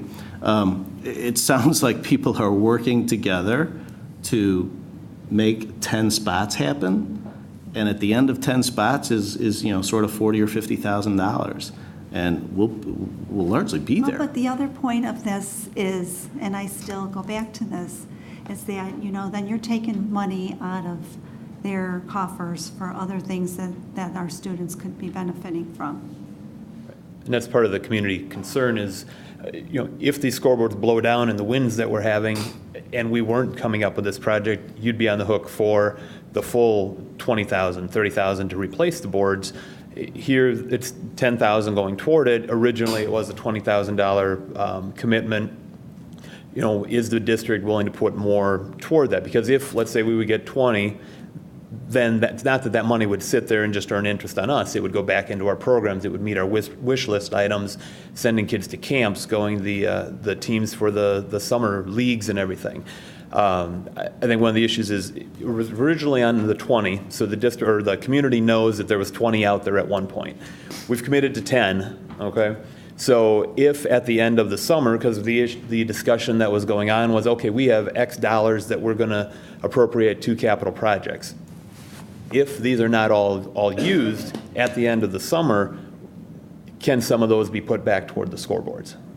Well, I guess Really the issue becomes is that whereas the boosters, with all due respect, has a wish list, so does the board, and we don't have the money to fund the items that were presented to us. I think that's why the discussion came as it did. So I think The point Shannon is, graciously Marie, worked to do that. I understand that, but the point is, this was a commitment that was given to them before, and it was taken away, and that was not the right thing to do. And the other point is that the scoreboards are part of district property. I mean, how can you expect a club or boosters or another group to pay for something that belongs to the school district? But that happens all the time when organizations donate things to the schools. But this is. The doesn't Miller happen PTO all the time. redid their library, put funds towards that. It doesn't mean they're going to get it back from the district because it But we benefits don't their students. expect these other. The Manning PTO purchased 12 smart boards for Yeah, but they're not in-classroom paying use. for the electrical work. I don't know if that's been determined. We voted on it tonight. Did we? No, we didn't. No. I thought we did. Wasn't that part of the But consent I don't agenda? want to get into that discussion. But we already had this But I'm- discussion. Well, the Just difference, real though, quick. getting back to the replacement of the scoreboards, the difference is, if the district was replacing the scoreboards, it would be done on the district's timeline, and you would have to budget for it and make sure that you allot the proper dollars. The boosters wanted to do it on a different timeline, and so that's one of the I reasons think why. that's the case, though. The point is that the scoreboards were non-functional. They needed to be replaced. And we owe that to our students to have functioning scoreboards. We can't have athletics here if we don't have functioning scoreboards. But I think that comes into the question of we're looking at facilities across the district about a lot of things. And the boosters were the ones that brought it to the board. to Because ask we for it. weren't doing anything about it, Well, Marie. but we are doing something with all the facilities, and we're looking at all of that now on the timeline of what we're doing. Yeah, but you pick and choose the things that you want to put money toward. You put was money voted. towards the playground that wasn't a budgeted item at Manning. I didn't put anything, it was ADA. No, you guys put money towards, if there were extra things on there that didn't need to be on there. And It we could have bought been lots done of a other lot things less as well, expensive. Kathy. The board does that, I mean, Yeah, I I know, think but you we've had guys this pick and conversation, choose. for the past 4 board meetings. I don't know how else to say it. You guys know, I originally said I really didn't feel it was an appropriate project at this time. We had a lot of discussion about it. We came to a very important compromise, I guess, and I think sometimes those decisions are the best, where everybody's not quite feeling it's right or everyone's not quite happy with it. But the boosters are getting their scoreboard. There's commitments to help Not out the with. boosters, it's our students. It's our Boosters. scoreboard. It's our high school. It's our scoreboards. Yeah, it's It's our high not, school. that's the thing, I want to understand, just, I'm getting nothing out of this. Hang on one second. No, I apologize if I'm talking off the top of my head. I may speak, choose some unfortunate words. I don't mean to imply that it's your, that it's your personal scoreboard, but you did approach the board to do it at that particular time. Well, we did because in 2007 it was appropriated for the 2010 and 11 school year. It was on a list. It was on a list, but that doesn't mean that. It was already approved. No, Kathy, that's not the case unless you. Actually, I think it was. Okay, wait. We can only have one wait. We need to have one person speak at a time, okay? We have had a number of conversations. Why don't we have one at a time, okay? The reason we moved forward with it at this point was because it was on the agenda. It was brought up in not April of this year, but April of last year, where the monies were going to be reappropriated for that capital improvement, that no monies were going to be given possibly to the scoreboard. That's when we as a board decided and said, look, the scoreboards aren't working, they're in bad shape. All right? We will have to cancel, forfeit games. Our athletes will not be able to participate in athletics if this happens, or they won't have home games if this happens. That's why the board then, the booster board, decided to move forward with the project. Not because all of a sudden we just want brand new scoreboards because we're unhappy with the ones that we have. The scoreboards are not working. It was a $700 horn just for it to get to work. I told Mr. Mayoris, I don't necessarily think it was a good investment for $700. On the football field, they don't necessarily even want the horn to be used. I don't want to go any further. I don't want to take up anybody else's time with this. All I'm saying is, if we come up with the $50,000, if this board, executive board, comes up with the $50,000, regardless of Shannon helps us or not, and I know Shannon has already contacted somebody in regards to this, all right? We come up with that money. All we're saying is, there an additional $10,000 possibly going to be coming in the future for this, so that we can continue doing the work that we have, providing wish list items to the kids. Or if we come up with a whole $50,000 along with your $10,000, all right, that you're going to give us in July, right, Kim? I think after the fiscal year or so forth. Is that the end of it then? I'm saying, is there another $10,000 coming for it? I think it was very, very clear at the last meeting that there was a lot of discussion as to when it got put on a list, what's on the list, gets added to the list. The district has X amount of dollars. What is the best use of those dollars? I don't think there's anybody that has any discussion that the scoreboards don't work the way they're supposed to. But I think the job of the board is to look at the whole district and what doesn't work. And there's a lot of things that don't work. Maria, I think John's asking a very fair question. So the fair question we need is, to answer tonight. we voted last time $10,000 to give to the boosters for the scoreboard. And if you raise $50,000, we're still going to give you $10,000.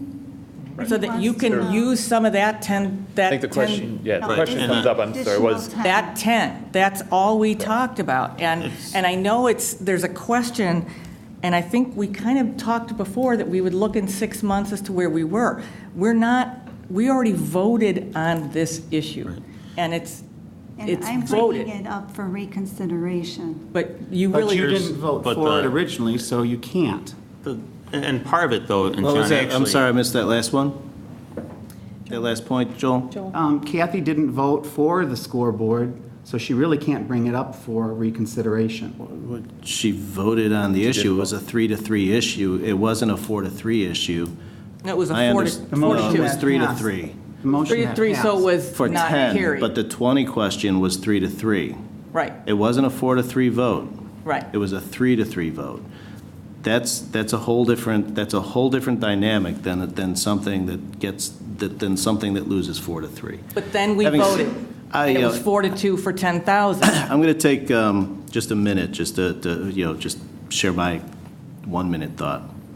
Kathy, you're absolutely right. In 2007, there was a commitment made for scoreboards in our capital plan for $20,000. My recollection of when it was scheduled was actually 11-12, but that you guys wanted, but that you guys wanted to move it up because it needed to be moved up, right? It needed to be moved up. Well, we can Well, I understand. games when they weren't working indoors and. I understand. To acknowledge something openly, in my opinion, you're absolutely right that this board abrogated and, effectively welched on that commitment. It did. I think we've also agreed in various conversations to revisit that conversation after the summer projects. It's my hope that when we revisit it, that we do the right thing. Dan, that is absolutely incorrect. Kevin, We did not, now I'm going to put my minute in. That is absolutely incorrect. I That this said, board welched. Now it's my turn. it was my view. That's all I said. Okay, my view. I'll say it one more time, and then I'm not going to say it again. It was on the list in 2007, and since then, things have changed. There have been a number of things that have been purchased by this district over these past few years. I think at the last board meeting, I think it was very clear, and I think it was voted on. And some people might not be happy with the vote, but it was a compromise that we all came to. And with all due respect, Shannon, I think, was put in a position, and I think she stepped forward and is working with the boosters, and I think sounds like that's a great group. Right. But to say that we welsh on something is absolutely out of line. Because You know what? since 2007, Marie, I'm there have been entitled to other state my things. point of view. All right, and mine is that we did not welsh on anything. Great, we have a difference of opinion. Right. But let's not put me in my place because we have a difference of opinion. Okay, then you I shouldn't have a point speak. of view that Right. I'm allowed to express. Not on behalf of the board. Without being attacked. I didn't express it on behalf of the board. I expressed it as me. I believe you said we welch. That implies the whole. No, I started that conversation with, I believed that we welched. It was a Right. premise that I believe. I Okay. did not speak for the board. I spoke for me. Okay? Are we clear? We're clear. Good. Then I think we did not welsh on anything, and Great, that's that's my your point of opinion. view. I'm That's fine my with that. opinion. I'm fine with that. So at the end of 6 months, John, wait a second. At the end of 6 months, we can revisit it, but that does not mean that we are going to do the right thing. I think at the end of the 6 months, we should look at You're probably what- right. We probably won't. Right. Mr. Carey. you had a Wonderful. comment. I was wondering if I could hear that.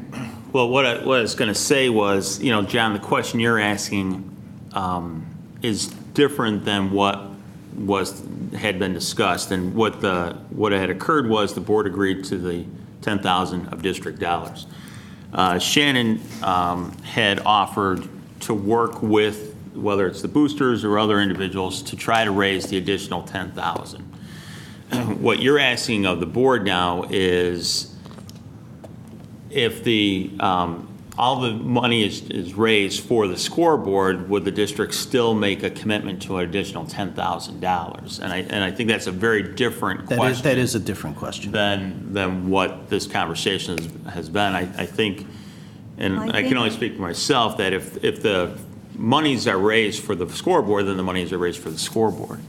Well, I think what Dan is saying, though, and correct me if I'm wrong, is that you will still revisit this. That's what we committed to. Right. And Okay. yes, that's what we committed to, as And even I if they- understood it. And I think we have violently agreed, too, to revisit it once we see the amount of work that has But I been. think that even if they do raise the 50,000 in fundraising, I think the board should still revisit it and possibly consider giving 10 more thousand on behalf of the school district so that the boosters can fund some of the other things that they do for our students.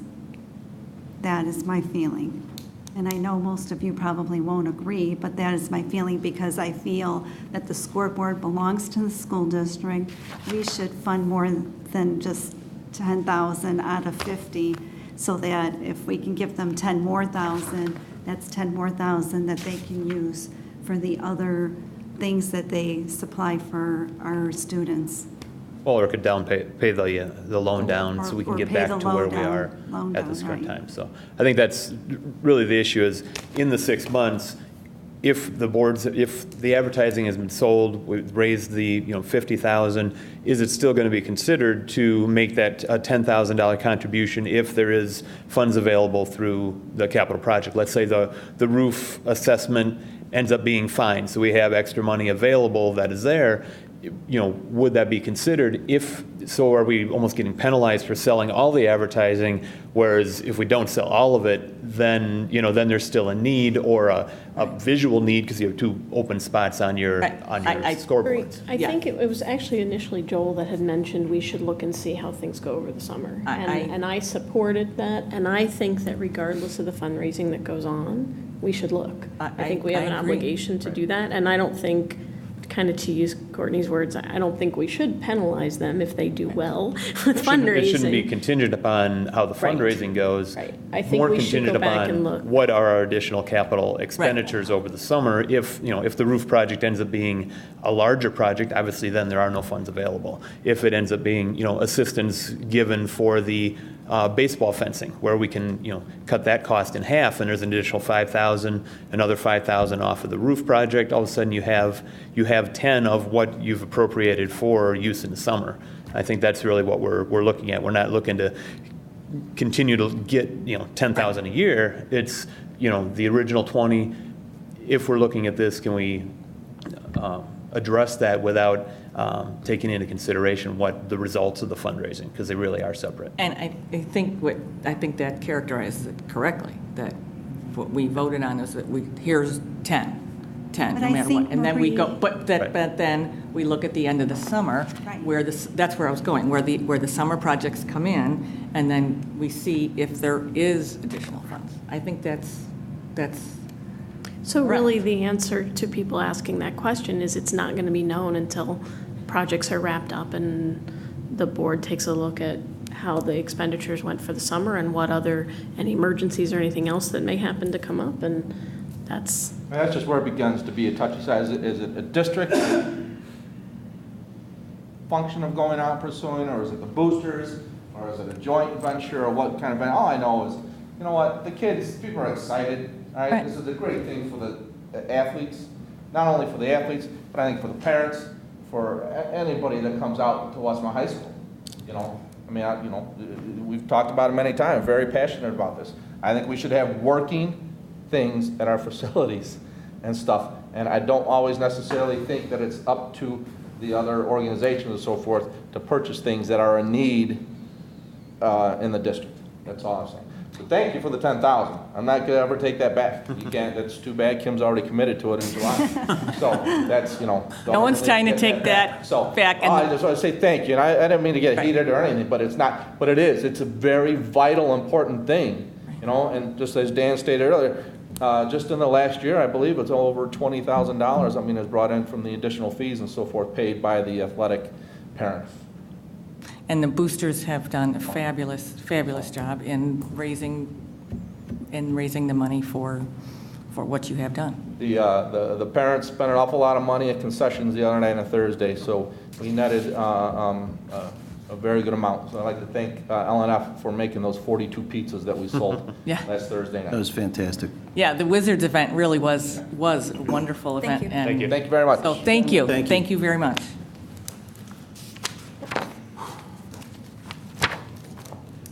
Chairman, did you have anything else? No, that's it. The next item on the agenda are board reports. I had a question. The village, I gather, Kathy is putting together an economic committee to look at ways to better support businesses in the village and shop local and stuff like that. Is the village putting a committee together? There was a little news blurb or something on, I forget. Yeah, I want to call it the Progress. Okay. But, yeah, and I was just curious what that was focused on. And I'll just say out loud what my concern is, which is, obviously the village has approved a TIF district in the south part of town. TIF districts, by definition, take real estate taxes, which is a net draw on school districts. To the extent that conversation starts to encroach in 201, I just want to make sure that our voice is heard. Yeah, so I would suggest that somebody from the district maybe be a part of that committee. Well, and that's what I'm asking. Is it because if there's a conflict, I don't want to queer, I'll tell you what, I mean, Kevin, I'll encourage you to have a conversation with Ron about whether or not, where that goes. I just want to know, Dan, do you know if they're looking at a TIF district I for have no North? idea, no. Because the no only idea. thing I'd ever read was about 63rd Street. Yeah, exactly. And I just, but I saw this in Economic Committee, and it was something different, right? And so I'm just asking the question about it. That could, that's a good point. We could, periodically, the 4 taxing bodies get together. That could be something that could be brought up at the next meeting, Kevin, when we, just to look into that. I had a couple questions about some past things that, I don't want them to disappear, I guess. There was a board policy that we were going to write up, create about the debit cards. Do we know? I haven't done that yet. Other things have come up, and so we don't even have the debit cards yet. Okay. So. Oh, those were like, what, the P cards or something like that? Yeah, the P cards, that's yeah. We don't even have them yet, and we'll get that going before we use them. So just some other things have come up, and we were able to make those purchases in a different way, and so it didn't become quite as urgent as we initially thought. Okay. My other question is the strategic plan and Dr. Hansen. Have we actually been in contact with her, and you know? Right, I've been in contact with her, and she is working with us and assisting us. Will she be part of some of these She gonna be there Thursday? She prefers her role to be working with a small committee, and then how is that small committee created? How do we? it's teacher representatives, administrative representative, and board representative. So are we gonna, so is the plan to create that at Thursday's meeting? Or how does that happen? I've been reaching out to people for the small committee, and then the larger committee, after they review like the survey for the community survey, those types of things, they will be involved in some of the subgroups that work on various portions of the plan. Yep. That was my questions. Okay, I wanted to mention a couple things here at this point. Just the other night, there was a Westmont Chamber Committee, Westmont Chamber Award dinner, and a number of our district employees were awarded. Mr. Mark Forsley was given the Mayor's Special Recognition Award for his service to the community as an educator for many years and as a dedicated public servant to the village as a trustee. So that was one award, which was wonderful. Then our snow leaders, our snow program leaders, Julie Johnson, Colleen Klein, Jason Bolden, and Don Kemmerling, received the Educator of the Year award. So it was the first time that an Educator of the Year award was given to a team. And so that was a wonderful project, and there were 2 plaques awarded, one for the junior high, one for the high school. And the snow team has just done so much work, and it does even affect the elementary schools. So congratulations to the snow team for that. And then I say our own, but Detective Greg Morzak, or as he is referred to as GOMO, received the Public Safety Award for his work in our community and as our school safety officer. So congratulations to all of those people that were honored the other night. I'll just add real quick to the chamber dinner because I attended that as well. It was nice to hear Mr. Bolin in his kind of accepting the award on behalf of the team. Really credited the entire staff at 201 for their leadership and their enthusiasm towards the snow program. And it is a program that really bridges between community and our schools. So, and I think participation is increasing in that program, or has been increasing quite dramatically. So it's definitely a worthwhile program, and I'm pleased that they won, and congratulations to Mr. Landreth for being nominated as well. A couple things I participated in over the past couple weeks. I did stop to visit the Miller Science Fair, which was looked to be a very successful event. And I said when I was there, it's nice to see the types of projects kids pick. And a lot of times you'll see at the beginning science fairs, you'll see a lot of consumer product comparisons, which is kind of a great way for kids to get involved in science because it's something they really can see and understand, and to figure out which diaper holds the most liquid and which popcorn pops the best and which detergent cleans the fabric more effectively are really ways for them to kind of put scientific method to some very practical things and get them on the path at a very young age. So it was a wonderful event, and I think I'm sure most of the kids are looking forward to the trip to Fermilab. I think that's a great asset. Also participated in the Manning Bloom with a Good Book, and spent some time in the classroom reading a couple stories. And it's just a nice opportunity, and you kind of forget how, you think as the kids get a little older, they lose some of that interest in being read to, but they really don't. And I think one of the things that I talked to the kids about while I was there was the importance, if they have a little brother or sister, now that they're able to read pretty much on their own, at least certain books, that they read to their little brother and sister as a way to get them interested in reading at an earlier age and assist mom and dad with that. So it was a great time. And I think that's all I have. Well, and then, of course, the Wizards event, that was wonderful. It was so many people talked about how this was one of the first times they can recall the whole district getting together and the 4 schools all working together to have an event. And it was so much fun, too, for the teachers to participate, but as a fundraising for all the schools. It was PTOs fun to for get the together. people in the audience. Yes. It was truly very entertaining. Yes. They were just great to watch. It was fun to watch the staff too. Mr. Carey out there. Yeah, but We have some basketball players in our district. Everybody did a good job. But the thing that a couple of people said, it was really nice to see the whole district come together Absolutely. for one fundraiser. And so that was a wonderful positive. And it was packed. It was packed. It was packed. Were you there, Shannon? I was in Texas. Oh, no. My husband was there representing the family. Yes. Okay, so that's it.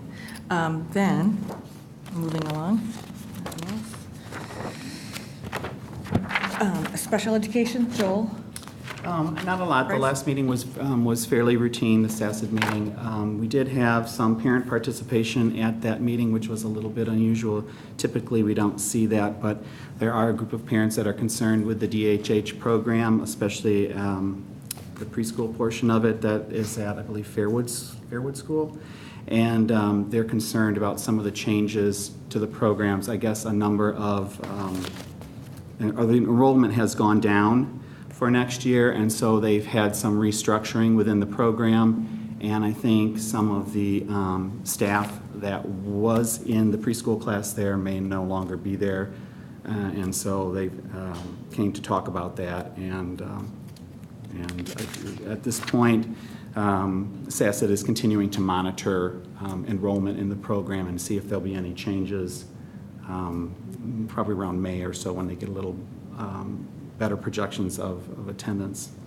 But I think it's always good for parents to speak out on those issues when they need to. I think sometimes you don't always hear the voices of special needs parents, and I think it's important for them to get out there and let boards know what's going good and what's going bad. And so it was actually kind of nice to have people, although I wish it would have been for something a little more pleasant to sit through, but it was nice to have parents of SACID students at the board meeting because it happens too infrequently. So that was it. Okay, thank you.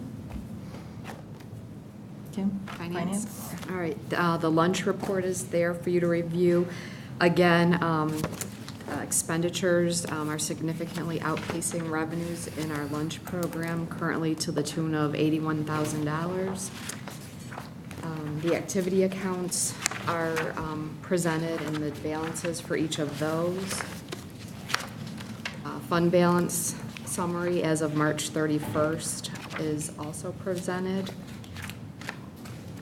And then and statement of positions along with investments. And again, our investments, we continue to not do many investments just because interest rates are so low. However, when tax monies come in June, you will see us start to invest money because we can't hold as much at Clarendon Hills Bank collateralized as we've been able to in the past. And then in terms of just the monthly revenue and expenditure analysis, again, the state continues to be behind in categorical payments. We did finally receive our first mandated categoricals this month. We received some of our special ed funding. The state still owes us about $403,000 in the ed fund. And in the transportation fund, we did finally receive 1 quarter of our mandated categoricals, and the state still owes us over $183,000 in that fund. And then also in the month of March, we loaned some money from the working cash fund to the transportation fund in order to have enough cash on hand to be able to make our transportation payments because the state is behind. So as soon as we receive tax revenue in June, we will repay that loan. And then expenditures are, they are on target right now and, kind of running as they have been the past several months. Does anybody have any questions? When you talk about the transportation, you said we finally received some, is that from last? No, it's this year. This year, okay. It's the first quarter payment. Typically, by now, we should be looking to receive shortly the third quarter. We've received the first quarter. We've received the first quarter, okay. Thank you. At least we got that. Okay. Okay, then move on to the expenditure report. The chair will entertain a motion to approve the bills for the month of April 2011 in the amount of $1,101,131.68 as presented. So moved. Second. Roll call, please, Mrs. McMahon. Mr. Charleston? Yes. Mrs. Charlton? Yes. Mrs. Hancock? Yes. Mrs. Lubeck? Yes. Mr. Price? Yes. Mrs. Thomas? Yes. Ms. Casey? Yes. Are there any public comments at this time? I'm going to take a minute and do one before Jonathan gets up, actually. Because this is Kathy and Kathy's last full board meeting.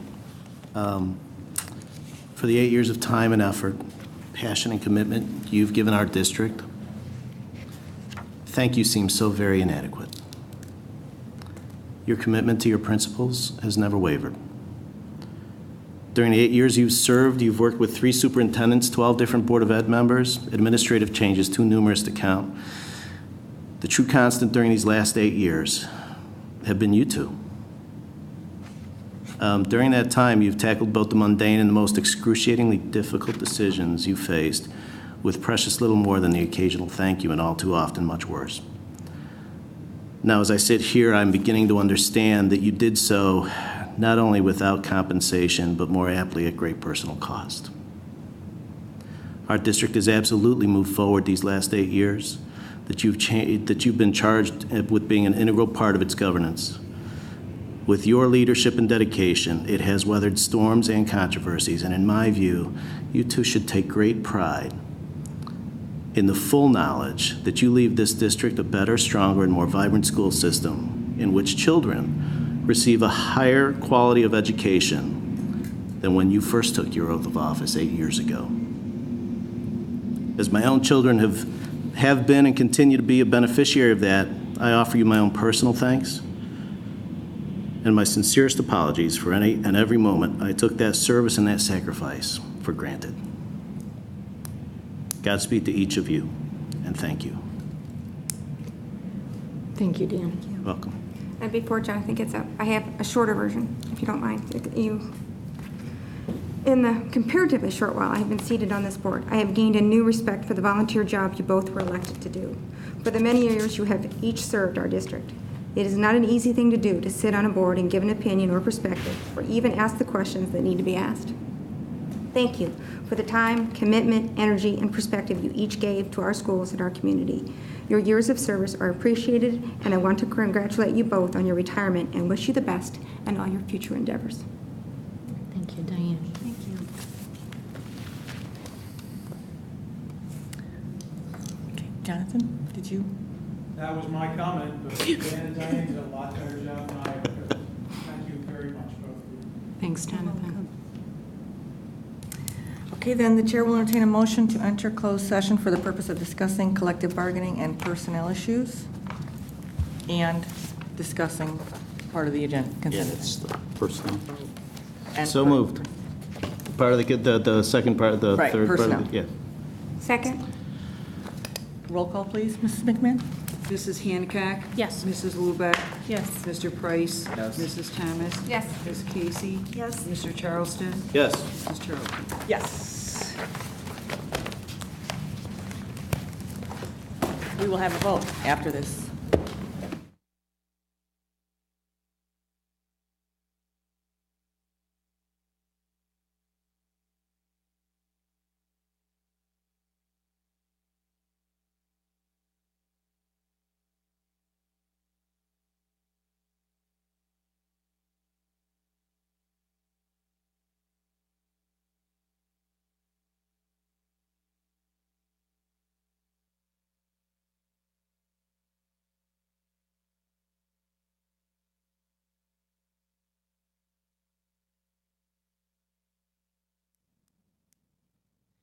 Okay, we're back from executive session, and at this point, the chair will entertain a motion to approve the amended notification of non-certified staff non-renewal. So moved. Second. Okay, and then we need a roll call. Oh, Kathy, do you want to? Here, I'll do it. you're going to Okay. do it? Okay. Do the roll call. Casey? Yes. Okay. Hancock? Yes. Price? Yes. Charlton? Yes. Charleston? Yes? Thomas? Yes. Lubeck? Yes.